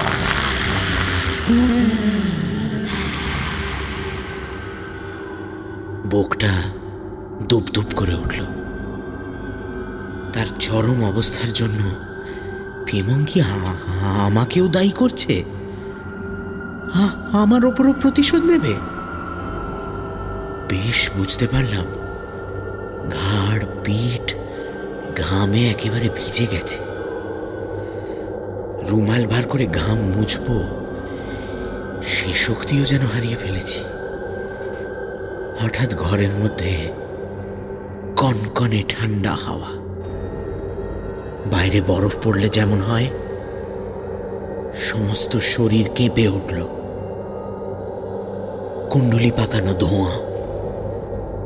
ধোঁয়াটা সরে যেতেই দেখলাম পেমং নেই, চেয়ার খালি।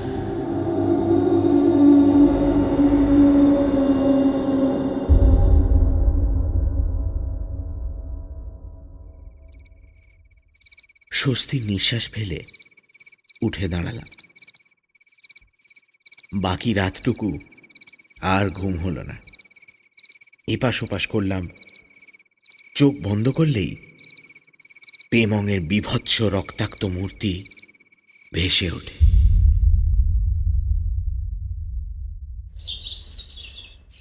ভোরে উঠে চোখে মুখে জল দিয়ে নিজেকে বোঝালাম সবই মিথ্যে। নিজের মনের ভয়টাই বাইরে তার প্রতিবিম্ব ফেলেছে। পেমংয়ের দেহ তো গতকালই কবর দেওয়া হলো, সে ফিরে আসবে কি করে? কয়েদিদের ভীতি আমার মধ্যে সঞ্চারিত হয়েছিল। বারান্দায় চা নিয়ে বসলাম। খবরের কাগজটা দিয়ে গিয়েছিল। খবরের কাগজের প্রথম পাতার উপর চোখ বুলিয়েই চমকে উঠলাম। জেলা জাজ বেকার নিহত। গত রাত্রে শয়নকক্ষে বেকারকে মৃত অবস্থায় পাওয়া গিয়েছে। তার কণ্ঠনালী ছিন্ন। আশ্চর্যের বিষয়, বাড়ির কোনো জিনিসপত্র চুরি যায়নি। পুলিশ এই রহস্যজনক হত্যাকাণ্ডের কিনারা করতে সর্বশক্তি নিয়োজিত করেছে। মিস্টার বেকারের এজলাসে পেমংয়ের বিচার হয়েছিল। গতকাল রাত্রেই তো পেমং প্রতিশোধ নেবার কথা বলে গিয়েছিল। সব ব্যাপারটা কেমন গোলমাল হয়ে গেল। তবে কি পেমংয়ের প্রেতাত্মা সত্যি এসেছিল আমার কাছে? তা কি সম্ভব? খবরের কাগজ হাতে করেই বাইরের ঘরে এলাম। সব স্বাভাবিক। পেমং এসেছিল, তার চিহ্নও কোথাও নেই। কোণের এই টুলটাতেই তো বসেছিল। মেঝের দিকে চোখ পড়তেই আঁতকে উঠলাম। লাল রক্তের কয়েকটা ফোঁটা জমে কালো হয়ে গেছে। পেমংয়ের জিভ থেকে এই রক্ত ঝরেছিল। ফাঁসির পর এরকম রক্তই তো বের হয়।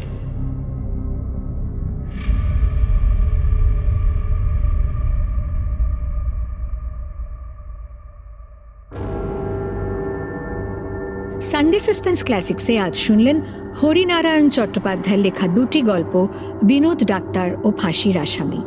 গল্প পাঠে মীর, দীপ, সোমক। শব্দগ্রহণ, আবহ সঙ্গীত ও ধ্বনি পরিকল্পনা রিচার্ড। প্রচার অলঙ্করণ গ্রিনিং ট্রি। পর্ব পরিচালনা অনির্বাণ অভিষেক। সমগ্র পরিকল্পনায় ইন্দ্রাণী।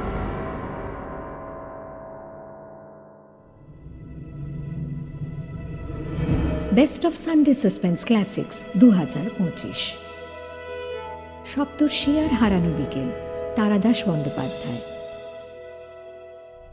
সানডে সাসপেন্স ক্লাসিক্সে আজ শুনবেন তারাদাস বন্দ্যোপাধ্যায়ের লেখা সপ্তর্ষি আর হারানো বিকেল। এই গল্পটি সানডে সাসপেন্সে প্রথম প্রচারিত হয় 21শে ডিসেম্বর 2014 সালে। শুরু হচ্ছে সপ্তর্ষি আর হারানো বিকেল।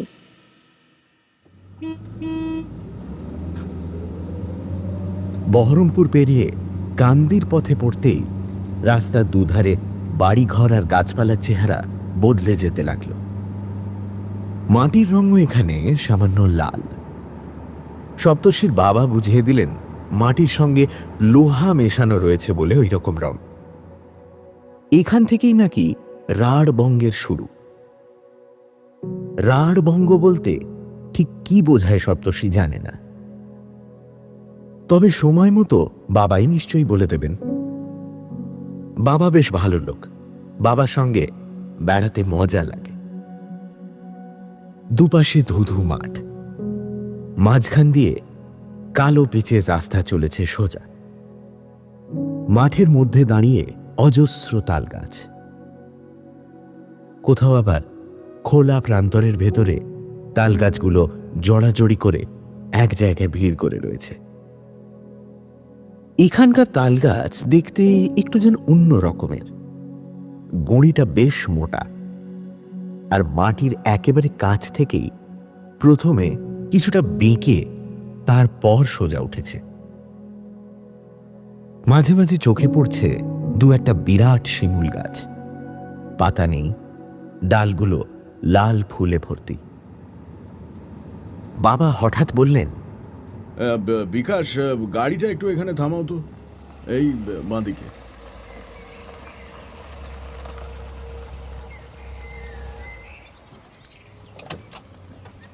পথের বাঁদিকে কয়েকটা বড় গাছের ছায়ায় কিছু লোক বিশাল দুটো উনুন জ্বালিয়ে কি যেন করছে। সেখানে গাড়ি থামতেই তারা অবাক হয়ে তাকালো। সপ্তর্ষিও অবাক। এত বড় উনুন আগে সে কখনো দেখেনি। উনুনের ওপর লোহার চাদর জুড়ে তৈরি বড় কড়াই চাপানো। সে কড়াইতে কি যেন জাল দেওয়া হচ্ছে। অত উঁচুতে নাগাল পাবার অসুবিধে বলে জাল দেওয়ার কাজে ব্যস্ত লোক দুজন দুটো প্যাকিং বাক্সের ওপর দাঁড়িয়ে কাঠের হাতা নাড়ছে। চারদিকের বাতাসে একটা খুব চেনা চেনা মিষ্টি গন্ধ। বাবা জিজ্ঞেস করলেন, কিরে, তোরা কি করছে বলতে পারিস? সপ্তর্ষি মাথা নাড়ল। বাবা বললেন, আমারই অন্যায়। কলকাতায় চাকরি নিয়ে তোকে একেবারে শহরের ছেলে বানিয়ে ফেললাম, কিন্তু এই হচ্ছে আসল দেশ, বুঝলি? শহরে আর কটা মানুষ থাকে? ওরা গুড় জাল দিচ্ছে, বুঝেছিস? আখের রস জাল দিয়ে গুড় তৈরি করছে। আয়, তোকে আখের রস খাওয়াই। গুড়ওয়ালারা ভারী ভালো। নতুন মাটির ভাঁড়ে করে 3 জনকে পেট ভরে রস খাওয়ালো তারা। সপ্তর্ষির বাবা পয়সা দিতে গেলে কাঁচা পাকা চুলওয়ালা লোকটা মাথা চুলকে বলল, আগে আপনারা অতিথি 2 ভাঁড় রস খেয়েছেন, ওর দাম দিতে হবে না। আরে না না, সে কি করে হয়? এ কি? সে কিছুতেই পয়সা নিতে রাজি হলো না। বলল, আমাদের এমনি কত রস তো মাটিতে পড়েও নষ্ট হয়। আজ খোকাবাবু খেয়েছে, তার দাম নেব? তা খোকাবাবুর নাম কি? সপ্তর্ষির নামটা তারা ঠিক বুঝতে পারল না। তাদের ছেলেপুলেদের নাম গণেশ, রামু, কার্তিক এইসব হয়। তবু তারা হেসে বলল, বাহ বাহ, বেশ নাম, ভালো নাম। সপ্তর্ষির বাবা তাদের নমস্কার করে গাড়িতে এসে উঠলেন। কান্দি শহরে না ঢুকে তারা বাস স্ট্যান্ডের সামনে দিয়ে বাইপাস ধরে 5 থুপির রাস্তায় এসে পড়ল। এবার রাস্তা আরো সরু আর খারাপ, কিন্তু পথে যে জায়গাগুলো পড়ছিল তার নাম খুব সুন্দর। পুরন্দরপুর, গোকর্ণ, আরো 10-12 কিলোমিটার গেলেই 5 থুপি। পথে বেরোলে কত মজার ঘটনা দেখা যায়। যেমন গোকর্ণ ছাড়িয়ে কিছু দূর এসে হঠাৎ গাড়ি থামাতে পারে। রাস্তার ঠিক মাঝখানে দাঁড়িয়ে একটা ছোট্ট ছাগলছানা তার মায়ের দুধ খাচ্ছে। সরু রাস্তা, পাশেই নাবাল জমি, ধান ক্ষেত, এড়িয়েও যাওয়া যাবে না। 2-3 বার হর্ন দেওয়া হলো, কিন্তু তারা নির্বিকার। বিকাশ নেমে তাড়া দেবার উদ্যোগ করছিল। সপ্তর্ষির বাবা বারণ করলেন, থাক না, ওদের বিরক্ত করো না, বেশ লাগছে দেখতে। পেট ভরে খেয়ে নিক বাচ্চাটা। কিন্তু একটু বাদেই উল্টো দিক থেকে আসা বড় একটা লরির এয়ার হর্নের বিকট আওয়াজে ভয় পেয়ে তারা দুজনে ধান খেতে নেমে গেল। 5 থুপি ঠিক শহর নয়, আবার গ্রামও নয়। বসতির ভেতরে পথ ভাঙাচোরা, পথে ধুলো। বহুদিন আগে এখানে নাকি 5টি বৌদ্ধ স্তূপ ছিল, সেই কারণে নাম হয়েছে 5 থুপি। বোধহয় পঞ্চস্তূপী থেকে। এখন অবশ্য আর স্তূপ নেই, তবে পোড়ামাটির সুন্দর মন্দির আছে একটা। সেই পোড়ামাটির নবরত্ন মন্দিরের সামনেই রাস্তার উপর কয়েকজন ভদ্রলোক দাঁড়িয়েছিলেন। গাড়ি দেখে তারা এগিয়ে এলেন। সপ্তর্ষির বাবাও বললেন গাড়ি থামাতে। মাঝারি গড়নের ধুতি পাঞ্জাবি পরা একজন প্রৌঢ় মানুষ গাড়ির জানলা দিয়ে ভেতর দিকে তাকিয়ে বললেন, আরে রেবতীবাবু, যাক আপনি এসে গিয়েছেন, আর চিন্তা নেই। সপ্তর্ষির বাবা হেসে বললেন, কেন কেন আমি আসবো না এমন ভয় করেছিলেন নাকি? না দাদা, ঠিক তা নয়। আসলে কি জানেন, আমরা পাড়া গাঁয়ের লোক তো। শহরের বড় বড় পণ্ডিতরা আমাদের অনুষ্ঠানকে কতখানি গুরুত্ব দেবেন সেটা আমরা ঠিক করে উঠতে পারি না। তবে আপনার ব্যাপারটা আলাদা, আমি সবাইকে বলেছি। দেখো তোমরা, রেবতীবাবু ঠিক সময় মতো এসে যাবেন। যাকে যাকে চলুন দাদা, বিশ্রাম করে খেয়ে নেবেন। বিকেল 4টে থেকে সেমিনার। এটি ছেলে বুঝি? বাহ বাহ বাহ, বেশ বেশ বেশ। একটা বিশাল বাড়িতে তাদের থাকবার ব্যবস্থা হয়েছে। গল্পের বইতে এমন বাড়ির কথা পড়লেও বাস্তবে কখনো দেখেনি সপ্তর্ষি। সিংহ দরজা দিয়ে ঢুকেই প্রথমে একটা বড় বাঁধানো চত্বর। ফুটবল খেলা যায় এত বড়। চত্বর পেরিয়ে রাধা মাধবের মন্দির, তার সামনে নাট মন্দির, ভোগের ঘর। এসব পার হয়ে বাইরের মহল, মাঝখানে উঠোন ঘিরে 3 দিকে দোতলা বাড়ির ঘরগুলো দাঁড়িয়ে। কার্নিশে অশ্বত্থের চারা গজিয়েছে, প্লাস্টার খসে পড়ছে। একতলার টানা বারান্দার ওপর দিকে লোহার আঁকড়ে দিয়ে দুটো পুরনো পালকি ঝোলানো। এ দুটো মহল পার হয়ে তবে শুরু হয়েছে ভেতরের মহল। কতবার যে ডান দিকে বাঁ দিকে ফিরল সপ্তর্ষি, কত অলিগলি পার হয়ে চলল, কত সরু সরু সিঁড়ি দিয়ে উঠল নামল, তা মনে করে রাখা কঠিন। বাড়ির বর্তমান মালিক সুধীন্দ্র নারায়ণ পথ দেখিয়ে নিয়ে চলেছিলেন। এবার দোতলার একটা ঘরের সামনে থেমে তিনি বললেন, এইটাতে আপনারা থাকছেন। আপনার গাড়ির চালকের জন্য নিচে আলাদা ব্যবস্থা করে দিয়েছি। লাগোয়া বাথরুমে জল দেওয়া রয়েছে, আপনি হাত মুখ ধুয়ে নিন। দুপুরের খাবার এখানেই দেবে। কোনো অসুবিধা হলে বলবেন কিন্তু। মেঝেতে সেকেলে পশমের আসন পেতে খাবার জায়গা হলো। পরিবেশন করতে লাগলেন সুধীনবাবুর স্ত্রী আর মেয়ে। মেয়েটি ভারী মিষ্টি দেখতে, নাম শ্রেয়া। বয়সে সে সপ্তর্ষির চেয়ে কিছু বড় হবে। সুধীনবাবু পাশে দাঁড়িয়ে তদারক করছিলেন। খেতে খেতে সপ্তর্ষির বাবা বললেন, কি বিরাট বাড়ি আপনাদের, অনেক পুরনো না? প্রায় ধরুন না 300 বছর হবে। বলেন কি? তাই, তবে গত 80-90 বছরের মধ্যে আর মেরামত হয়নি। মেরামত করার অবশ্য সঙ্গতিও নেই। দেখুন না, সব কিরকম আস্তে আস্তে ভেঙে পড়ছে। কখনা ঘর আছে বাড়িতে? 140টা। রেবতীবাবু খাওয়া থামিয়ে অবাক হয়ে তাকিয়ে বললেন, কটা? 140টা। তবে এখন মাত্র 94টা ব্যবহার করা হয়। 94টা ঘর ব্যবহার করেন? লোক কজন আপনারা? 4 জন। হাসছেন? আসলে ঘরগুলো খুলে ঝাড় দিয়ে পরিচ্ছন্ন তো রাখতে হবে। জানেন তো, ঘরের সব আলাদা আলাদা নাম আছে। কীরকম? যেমন ধরুন, এই যে ঘরটায় আপনি রয়েছেন, এটার নাম হলো গিয়ে নীল ঘর। পাশেরটা সবুজ ঘর। তারপর ধরুন আছে হলুদ ঘর, ফলের ঘর, খাটের ঘর, ফুলের ঘর। সেকালের কর্তাদের নামে নামে সব ঘর। আজ আর হবে না। কাল সকালে আপনাদের রাধা মাধবের বিগ্রহ দেখাবো। এখনো পুজো হয়? রোজ। মশাই, ওই একটা পুরনো রেয়াজ এখনো বন্ধ হয়নি। 3 থালা অন্নভোগ নিবেদন করা হয়। পূজারী আছেন, বংশানুক্রমিকভাবে তারাই পুজো করে আসছেন। খাওয়া দাওয়ার ঘণ্টাখানেক পরে সুধীনবাবু সপ্তর্ষির বাবাকে সভার জায়গায় ডেকে নিয়ে চলে গেলেন। সপ্তর্ষির ব্যাগে 2-3খানা বই ছিল। কোথাও বেড়াতে গেলে ও সঙ্গে পছন্দ মতো কিছু বই নেয়। একখানা বই নিয়ে সে বিছানায় আধশোয়া হয়ে পড়বার চেষ্টা করতে লাগল, কিন্তু বইয়ে কিছুতেই মন বসল না। পড়ন্ত বেলার রোদ্দুর খড়খড়িওয়ালা জানলা দিয়ে তার বিছানায় আর মেঝেতে এসে পড়েছে।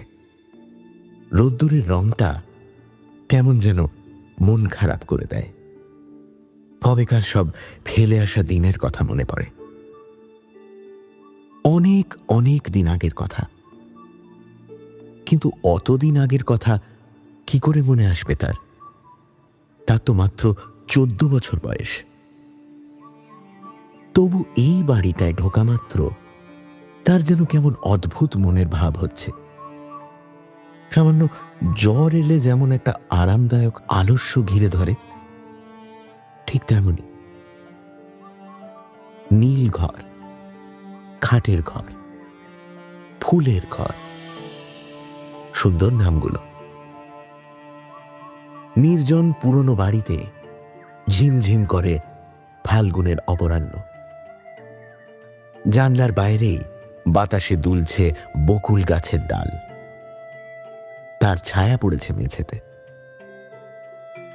এখনো আবহাওয়া ভালো, এরপর গরম বাড়তে শুরু করবে। সারাদিন হাঁসফাঁস গরমের পর বিকেলে ঝিলমিল দেওয়া বারান্দায় বসে আরাম করে বাদামের শরবত খাওয়া। হঠাৎ বিছানায় সোজা হয়ে বসল সপ্তর্ষি।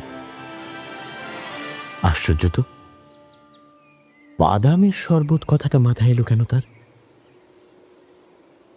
বাদামের শরবত বলে সত্যি কিছু হয় নাকি? সে অন্তত কখনো খায়নি।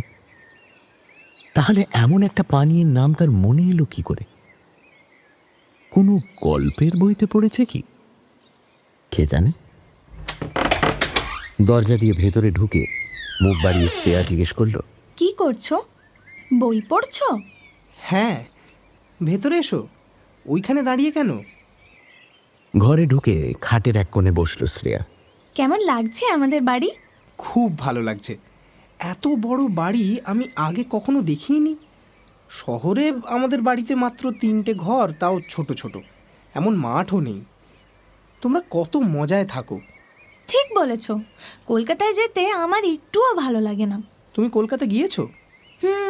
বছরে 2 বার যাই। ভবানীপুরে তো আমার মামার বাড়ি। শ্রেয়া বেশ পড়াশোনা করে, এই ব্যাপারটা সপ্তর্ষির বেশ ভালো লাগলো। তার হাতের বইটা দেখিয়ে শ্রেয়া জিজ্ঞেস করল, কি বই ওটা? অবনীন্দ্রনাথের রচনা সমগ্র, নালক বলে লেখাটা পড়ছি। আচ্ছা, তুমি বই পড়তে ভালোবাসো? বাবা অর্ডার দিয়ে ডাকে বই আনিয়ে দেন। আমি অবনীন্দ্রনাথের বুড়ো আংলা পড়েছি। তুমি বিভূতিভূষণ বন্দ্যোপাধ্যায়ের চাঁদের পাহাড় পড়েছ? উৎসাহে সোজা হয়ে বসে সপ্তর্ষি বলল, পড়েছি। উফ, দারুণ বই। জানো, বড় হয়ে আমিও ওই রকম আফ্রিকা অ্যাডভেঞ্চার করতে যাব। বাওবাব গাছের তলায় তাঁবু খাটিয়ে থাকবো আর পায়ে হেঁটে কালাহারি মরুভূমি পার হব, হীরের খনিও আবিষ্কার করব। আমিও যাব বড় হয়ে। সপ্তর্ষি একটু সন্দেহের চোখে তার দিকে তাকালো। মেয়েরা কি এরকম অ্যাডভেঞ্চারে বের হয়? সচরাচর তো শোনা যায় না। তারপরেই তার মনে হলো, হতেও পারে। মেয়েরা তো আজকাল অক্সিজেন ছাড়া এভারেস্টে উঠছে, আফ্রিকায় যেতে বাধা কি? শ্রেয়া বলল, চলো তোমাকে প্যাঁচা দেখিয়ে আনি। যাবে? প্যাঁচা? কোথায়? এই তো ভেতর মহলের দালানের কার্নিশে। এসো দেখাচ্ছি। আমাদের দেখলে উড়ে পালাবে না তো? না না, ওরা দিনের বেলায় দেখতে পায় না তো, সেজন্য চুপচাপ বসে থাকে। এসো না। আবার অনেক অলিগলি পেরিয়ে অনেক সরু সিঁড়ি দিয়ে ওঠানামা করে ওরা দোতলার 3 দিক ঘেরা একটা ছাদ মতো জায়গায় এসে পৌঁছল। 3 দিকে দেওয়াল, ওপরে উঠে চওড়া কার্নিশে শেষ হয়েছে। তারই এক জায়গায় আঙুল তুলে নির্দেশ করে শ্রেয়া বলল, ওই দেখো। দেখে সপ্তর্ষি অবাক। কার্নিশের ওপর একটু অন্ধকার মতো কোণ বেছে নিয়ে পাশাপাশি 4-5টি প্যাঁচা গম্ভীর মুখে বসে আছে। এত কাছ থেকে এর আগে আর কখনো প্যাঁচা দেখেনি সপ্তর্ষি। লোকে খারাপ চেহারার সঙ্গে তুলনা করতে প্যাঁচার মতো বলে কেন, তা সে বুঝতে পারে না। এরা তো বেশ সুন্দর দেখতে। সপ্তর্ষি তাদের দিকে তাকিয়ে আছে, তারাও অকুত ভয়ে সপ্তর্ষির দিকে তাকিয়ে আছে। শ্রেয়া বলল, এরা কিন্তু সব লক্ষ্মী প্যাঁচা, জানো? বাড়িতে থাকলে মঙ্গল হয়। এই সময় শ্রেয়ারই বয়সী আরেকটি মেয়ে ভেতর বাড়ির দরজা দিয়ে ছাদে এলো। শ্রেয়াকে দেখে বলল, এই যে তুই এইখানে? এদিকে আমি সারা বাড়ি খুঁজছি। লাইব্রেরিতে যাবি না? চল চল। শ্রেয়া সপ্তর্ষির দিকে ফিরে বলল, ও আমার বন্ধু কুন্তলা। আমরা দুজনে একটু লাইব্রেরিতে যাব, মায়ের জন্য বই বদলে আনতে। কিছুক্ষণ একা থাকো, কেমন? অসুবিধা হবে না তো? না না, তুমি যাও, আমি বরং তোমাদের বাড়িটা একটু ঘুরে দেখি। দেখো আবার হারিয়ে যেও না।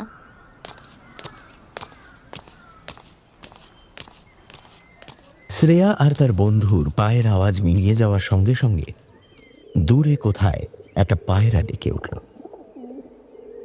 বিকেলের রোদ্দুর মিলে আসছে একটু একটু করে।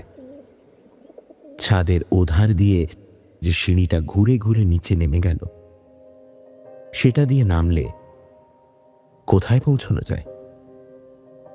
দেখা যাক। কয়েক ধাপ নেমে প্রথম বাঁকের পরেই আবছা আলো আঁধার। হাতড়ে হাতড়ে সাবধানে নামতে গিয়ে সপ্তর্ষির মনে হলো, না, এই সিঁড়িটা বরাবরই বিপজ্জনক রইল। সেবার তো সে পা ফসকে পড়েই যাচ্ছিল। নেহাত বৃন্দাবন ধরে না ফেললে একেবারে মুখ থুবড়ে।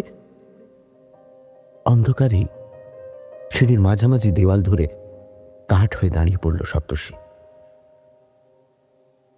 কবে সে এ বাড়িতে পা ফসকে পড়ে যাচ্ছিল? বৃন্দাবনই বা কে? ভয়ের একটা অনুভূতি গুলি পাকিয়ে বুক বেয়ে গলার কাছে উঠে আসছে। চুপ করে একটু দাঁড়িয়ে থাকার পর বুক ঢিপ ঢিপটা কমলে অবশ্য তার মনে হলো, এতে ভয় পাওয়ার কি আছে? এই স্কুলে মাস্টার মশাইরাই বলেন, সপ্তর্ষি, তুমি বড় কল্পনা প্রবণ। এত পুরনো বাড়ি দেখে মনে মনে সে নানান রকম কল্পনা করতে শুরু করেছে। এছাড়া অন্য কারণ কিছু নেই।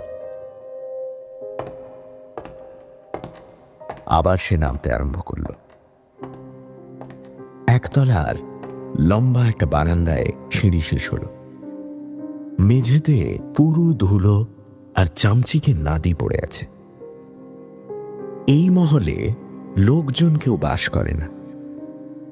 সারি সারি তালাবন্ধ ঘর কবজায় মরচে ধরে রয়েছে। কারা বাস করত এইসব ঘরে? একটু এগিয়ে সরু একটা গলি। কিছু না ভেবেই সপ্তর্ষি ডান দিকে মাখ নিল। কেন তা সে জানে না। গলির পরে নাট মন্দির। ধাপে ধাপে সিঁড়ি উঠে বিশাল কাঠের দরজায় শেষ হয়েছে। দরজায় সিঁদুর আর চন্দনের দাগ। ও, এটাই তাহলে রাধা মাধবের মন্দির। হ্যাঁ, এই জায়গাটা রোজ পরিষ্কার করা হয়, ধুলো ময়লা নেই। নাট মন্দিরের ছাদ এক জায়গায় ভেঙে পড়েছে। সেখান দিয়ে আসা পড়ন্ত ম্লান আলোয় রহস্যময় দেখাচ্ছে চারিদিক। ছোট কর্তা যে। হ্যাঁ, চমকে ফিরে তাকালো সপ্তর্ষি। একজন খুব বুড়ো মানুষ এসে দাঁড়িয়েছেন নাট মন্দিরের ওপাশের বারান্দায়। খাটো ধুতি পরা, খালি গা, টকটকে রং। বুক পর্যন্ত সাদা দাড়ি আর লম্বা সাদা চুলে মানুষটাকে মানিয়েছে খুব ভালো। মানুষটি আবার বললেন, খবর কি ছোট কর্তা? দেখতে এলেন বুঝি? সব কেমন আছে? সপ্তর্ষির ভয় কেটে গিয়েছে। সে বলল, আপনি কে? আমি রামগতি ভট্টাচার্য। অনেকদিন হলো তো, আপনি সব ভুলে গিয়েছেন। আসুন আসুন। বুড়ো মানুষেরা এমন সব কথা বলে যার কোনো মানে হয় না। কি ভুলে গিয়েছে সে? তাকে ছোট কর্তা বলেই বা কেন ডাকছেন এ ভদ্রলোক? তবে লোকটি বেশ ভালো, কেমন আপন মানুষের মতো। সে পায়ে পায়ে নাট মন্দির পার হয়ে রামগতির সামনে গিয়ে দাঁড়ালো। রামগতি সস্নেহ দৃষ্টিতে তার দিকে তাকিয়ে বললেন, নবকলেবর, তা ভালো ভালো। রামগতির পায়ে সেকেলে বউলওয়ালা খড়ম, গলায় সাদা ধবধবে মোটা পইতে। সপ্তর্ষি বুঝল ইনি সেই পুরুত মশাই যার কথা শ্রেয়ার বাবা বলেছিলেন। সে জিজ্ঞাসা করল, আপনি বুঝি এখানেই থাকেন? আর কোথায় যাব ছোট কর্তা? সবাই চলে গেল, আমি কেবল একা পড়ে রইলাম। আর কোথাও যেতে ইচ্ছে করে না। বড্ড মায়া পড়ে গিয়েছে কিনা বাড়িটার ওপর। বিকেলের ছায়া আরো ঘন হয়ে এসেছে। খিলানের ওপর কয়েকটা পায়রা উড়ে এসে বসল। সপ্তর্ষি বলল, সন্ধেবেলা রাধা মাধবের পুজো হবে না? হবে, আরতি হবে, তারপর শীতল ভোগ দিয়ে ঠাকুরের শয়ন দেওয়া হবে। আচ্ছা, আপনি কোন ঘরে থাকেন? ভোগের ঘরের পাশে আবার সেই পুরনো ঘরখানাতেই। আসুন না কেন? খড়মের খটাখট শব্দ তুলে রামগতি এগিয়ে চললেন। মন্দির বাঁয়ে রেখে সরু গলিটা কিছু দূর এগিয়ে যেখানে বাঁক নিয়েছে সেইখানে একটা ভেজানো দরজার সামনে দাঁড়ালেন। হাত দিয়ে ঠেলতেই দরজা খুলে গেল। ভেতরে অল্প আলোতে চোখে পড়ে দেয়ালের ধারে খাট, মেঝেতে কুশাসন পাতা, আর তার সামনে গঙ্গা জলের পাত্র, কোষাকুষি। সন্ধেবেলা আহ্নিক করবেন রামগতি, তার জোগাড় করা রয়েছে। ঘরে ঢুকে একটা জলচৌকি সপ্তর্ষির দিকে এগিয়ে দিয়ে তিনি নিজে বসলেন কুশাসনে। ঘরের মধ্যেটায় যেন 100 কি 200 বছর আগেকার বাতাস থমকে আছে। আবহাওয়ায় প্রায় মিলিয়ে আসা মৃদু ধূপের গন্ধ। 200 বছরের ওপার থেকে কাদের যেন খুব চেনা গলার আওয়াজ আবছা কানে আসছে।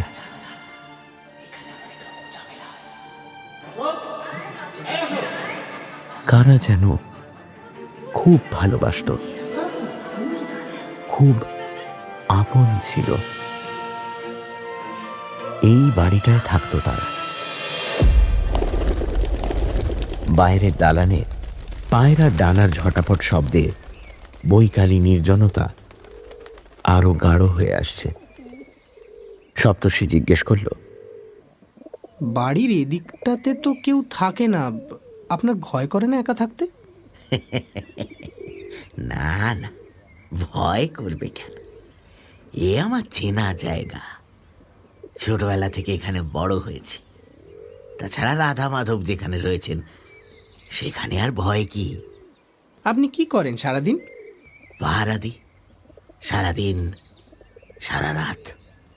সে কি কি পাহারা দেন আপনি? সব কিছু। এই বাড়িঘর, মন্দির, ভাঙা পালকি, খসে পড়া কড়ি বর্গা, ফেলে আসা দিনগুলো, সেগুলোকেই বেশি করে পাহারা দিতে হয়, নইলে পালিয়ে যাবে কিনা।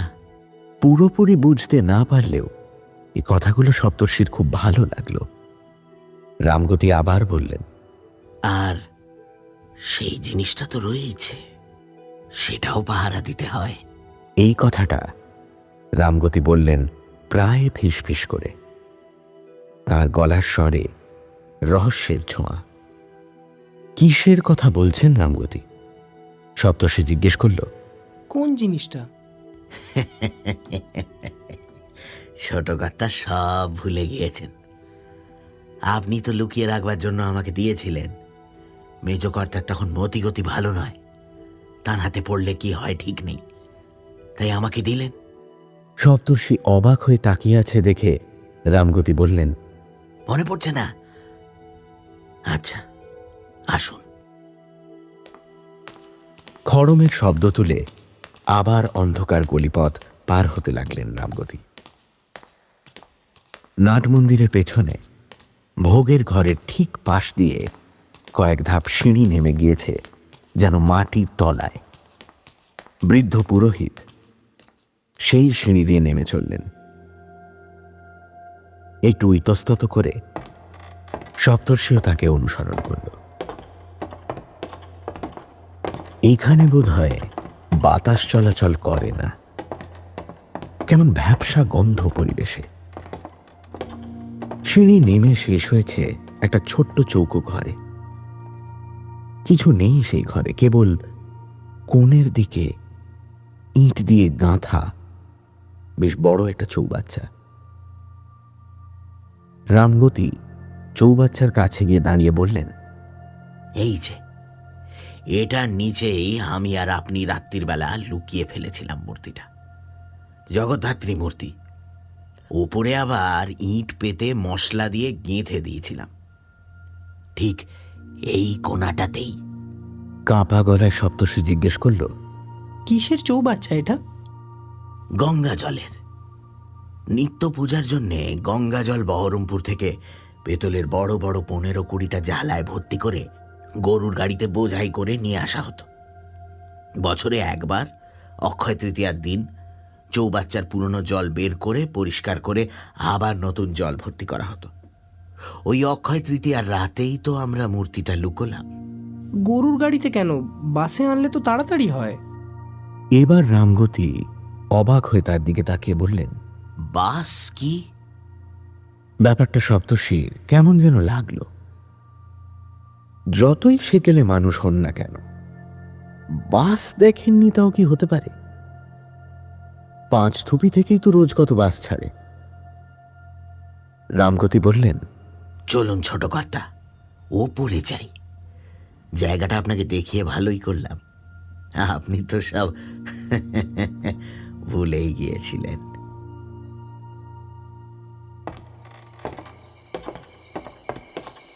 সিঁড়ি দিয়ে ওপরে উঠে অন্ধকার গলির বাঁকে দাঁড়িয়ে রামগতি বললেন, আসি তাহলে। আবার যদি কখনো আসি আপনার সঙ্গে দেখা করব। বিষণ্ণভাবে মাথা নাড়িয়ে রামগতি বললেন, সে কথা বলা যায় না, সে বলা মুশকিল। আচ্ছা,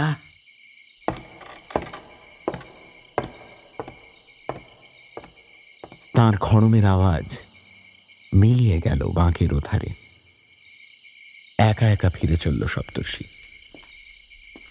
তার চারিদিকে নামছে মন খারাপ করে দেওয়া সন্ধে। সে রাত্রিরে যতবার তার ঘুম ভাঙল, সে শুনতে পেল লক্ষ্মী প্যাঁচার ডাক।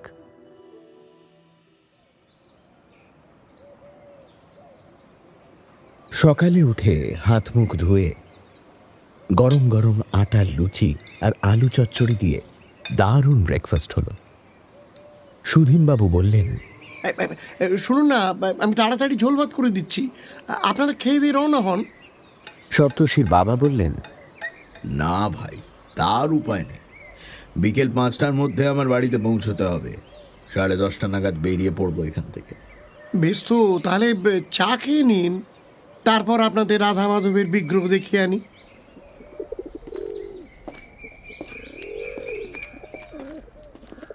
আবার সেই নাট মন্দির, ভোগের ঘর, চক মেলানো দালান। রেবতীবাবু ভাবপ্রবণ কবি প্রকৃতির মানুষ। প্রাচীন ঐতিহ্যপূর্ণ পরিবারের ভদ্রাসন দেখে তিনি ভারী খুশি। বললেন, সত্যি এসব দেখলে মন খারাপ হয়ে যায়। শিক্ষিত আর ধনী দেশ হলে জাতীয় সম্পত্তি হিসেবে এই বাড়ি সংরক্ষণের ব্যবস্থা করত। কই, মন্দির তো বন্ধ দেখছি। সুধীনবাবু বললেন, তাই তো, পুরোহিত আজ দেরি করছে কেন? তার কথা শেষ হওয়ার আগেই একজন 30-35 বছর বয়সের ধুতি পরা চাদর গায়ে লোক নাট মন্দির প্রাঙ্গণে ঢুকে বলল, এই যে সুধীনদা, একটু দেরি হয়ে গেল আজ। সুধীনবাবু তাকে বললেন, আরে দাও, তাড়াতাড়ি মন্দিরটা খোলো, এরা বিগ্রহ দেখবেন। তারপর সপ্তর্ষির বাবার দিকে ফিরে বললেন, এই হচ্ছে দুর্গাগতি, বর্তমান পূজারী। দুর্গাগতি মন্দিরের তালা খুলছে। সপ্তর্ষি আশ্চর্য হয়ে সেদিকে তাকিয়ে রইল। এই লোকটা বর্তমান পূজারী?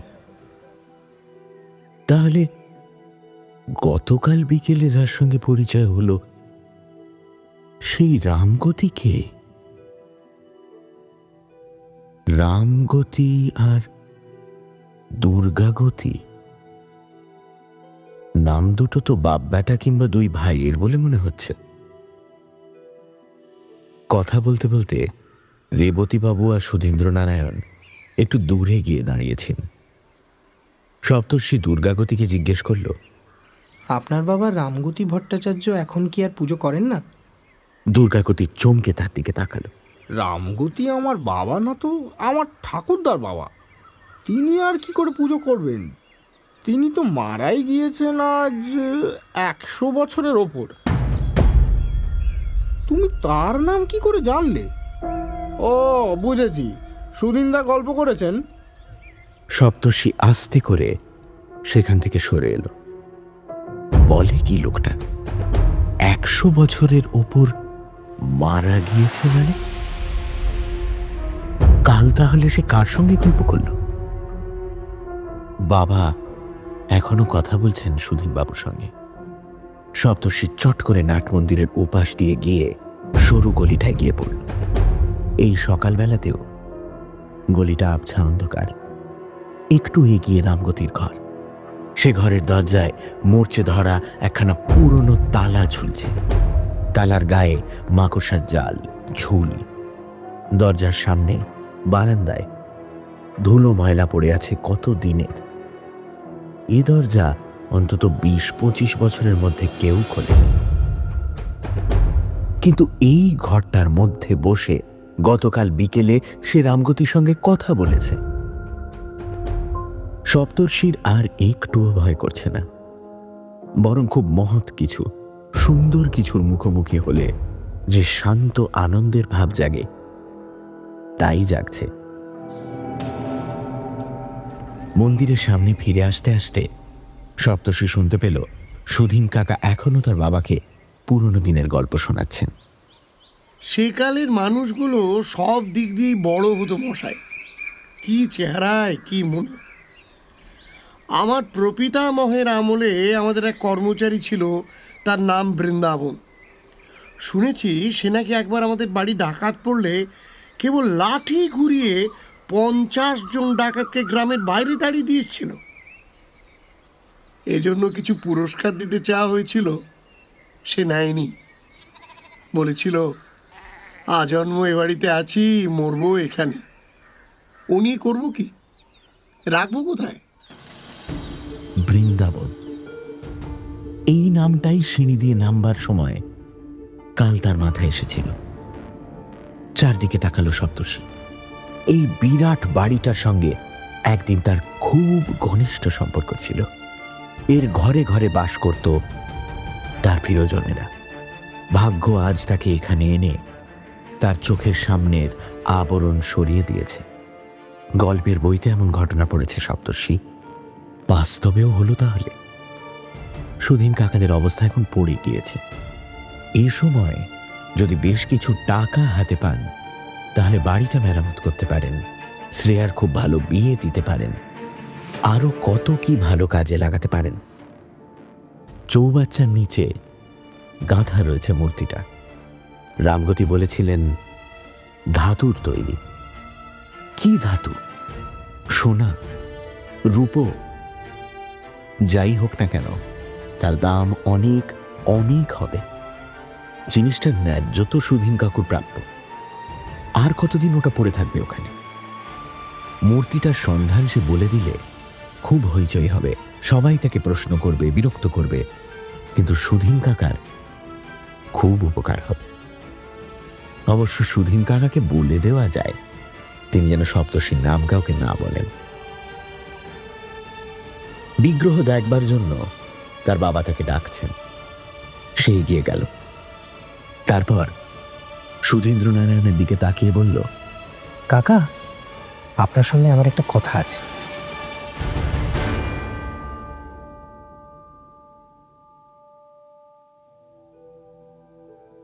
সানডে সাসপেন্স ক্লাসিক্সে আজ শুনলেন তারাদাস বন্দ্যোপাধ্যায়ের লেখা সপ্তর্ষি আর হারানো বিকেল।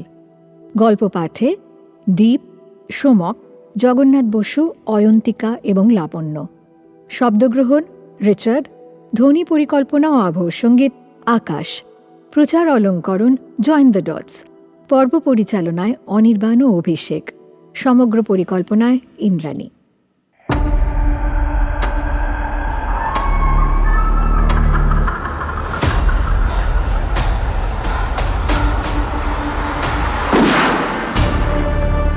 মির্চি সানডে সাসপেন্স, কান টান উত্তেজনা।